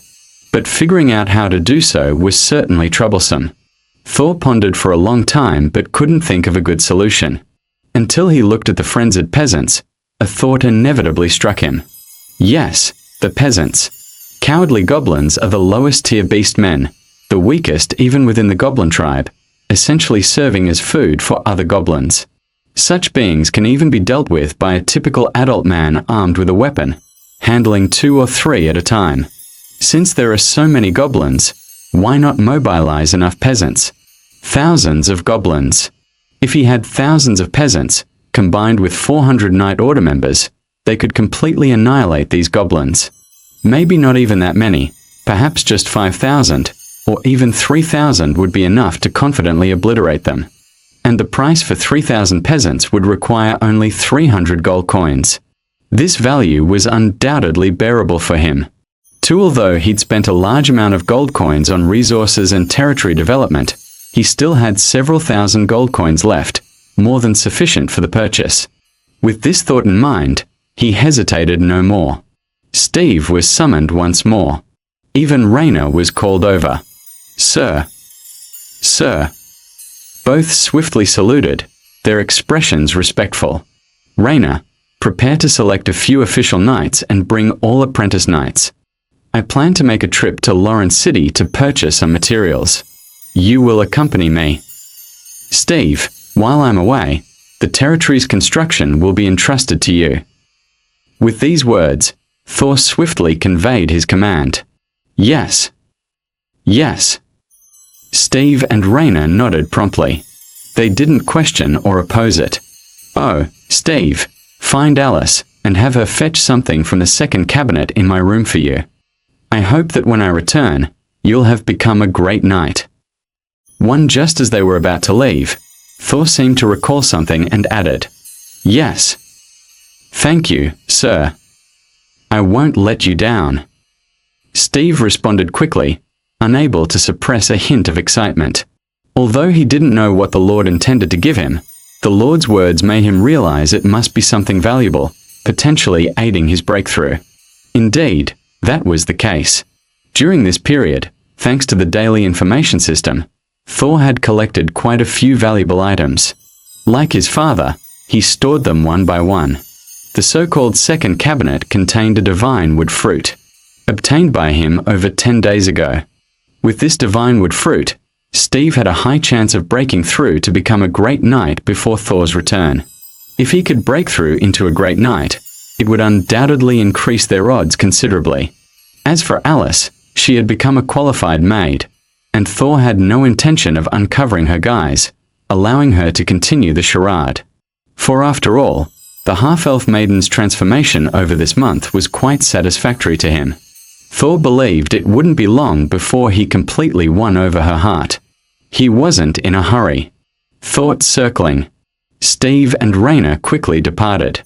Half an hour later, the group was assembled. Thor, accompanied by Raina and 100 knights, set off grandly once again. Destination, Lawrence City. This time, Thor intended not only to purchase peasants but also some supplies. After a month, substantial resources had been consumed, requiring some replenishment. The grand procession, departing from the main river valley, heading towards Lawrence City. Compared to the journey there, which took about 10 days, the return to Lawrence City was considerably faster. On the 5th day, the group already spotted the outline of Lawrence City. Previously, they were traveling with 500 peasants and a large amount of material, which significantly slowed their pace. This time, without those burdens, their speed was a different matter entirely. If they had wanted to accelerate, they could have made the journey in about 3 days, crossing the distance to Lawrence City. But there wasn't a need for that. The 6th day, the group entered Lawrence City.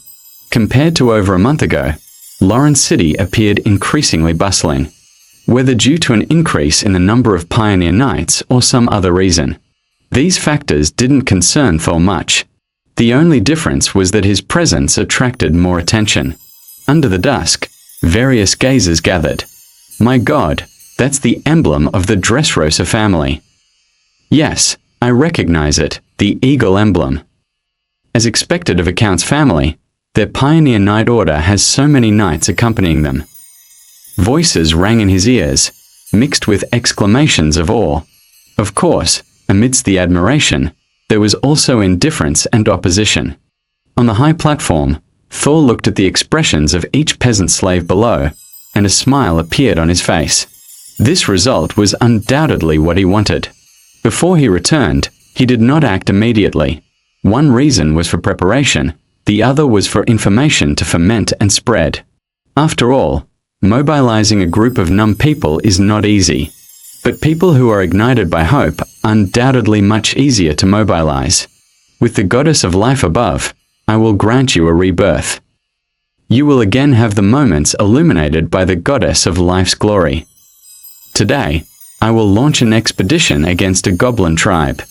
I promise anyone who kills 3 cowardly goblins in this expedition will have the chance to be freed from the identity of a peasant slave. If you kill 10 goblins, I, the Master of Eagle Ridge, not only promise to free you from being a peasant slave, but also allow you to join the Preparatory Knight Order, giving you a chance to become a knight. Will you fight alongside me? Thor's voice echoed, amplified by the life source power, into everyone's ears. With his words, the eyes of all 3,500 people instantly turned red, especially the 3,000 in the back. Even the 500 in the front were not much better off. Although Thor previously promised that sufficient hard work would provide an opportunity to escape the identity of a peasant slave, how long that would take and how it would be achieved, everything was uncertain. This time, they were given a complete process, and conditions that could certainly be met.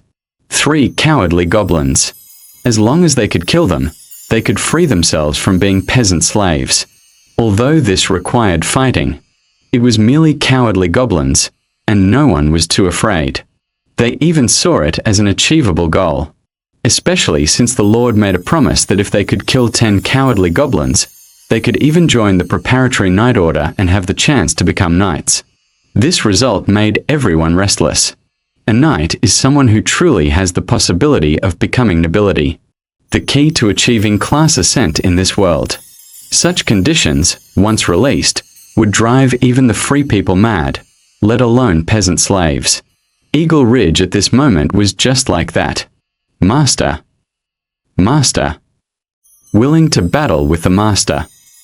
3,500 people shouted thunderously, and each breath became heavy. One good. I, the Master of Eagle Ridge, have heard your responses. May the goddess of life shine upon you. Thor nodded, then waved. In the next moment, the preparatory knights quickly distributed the weapons Thor had previously purchased in Lauren City. Buying these weapons cost him quite a few gold coins. However, these expenditures were necessary for the present moment. Weapons were distributed, making all 3,500 peasant slaves, including previously liberated free people, excited and thrilled. Depart. Seeing the hopeful and excited gazes, Thor drew his knight's sword, speaking out. In this moment, he was high-spirited, already seeing his victory. 1 great knight.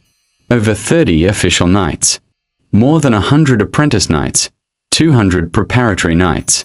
1 and 3,500 peasant slaves. 2 facing only 5 to 6,000 cowardly goblins. He couldn't even imagine the possibility of defeat. He was even confident, with the help of molten fire oil, to leave all the goblins behind, thoroughly eliminating future troubles. The troops set out mightily, targeting the large cowardly goblin tribe location. Dozens of miles away, they approached that large cowardly goblin tribe location by the second day. Thor waved his hand, stopping everyone. He then swiftly ordered, instructing 3,000 people to begin surrounding the large cowardly goblin tribe in a fan shape. His preparation method was simple. That is to use the main knight order to launch a direct assault on the large goblin tribe, then ignite the entire large cowardly goblin tribe with molten fire oil, creating massive chaos after breaking through, and then to slaughter. With 400 knights directly slaughtering and 3,500 peasant slaves engaging in outlying encirclement, as long as the action was swift enough, they could ensure not a single cowardly goblin escapes. Raina, I leave these people to you. I will assign 3 knights, 30 apprentice knights, 100 preparatory knights to follow your orders, Do not let me down. One Thor spoke, looking at Raina beside him. Yes, master. Raina nodded, excitement visible on his face.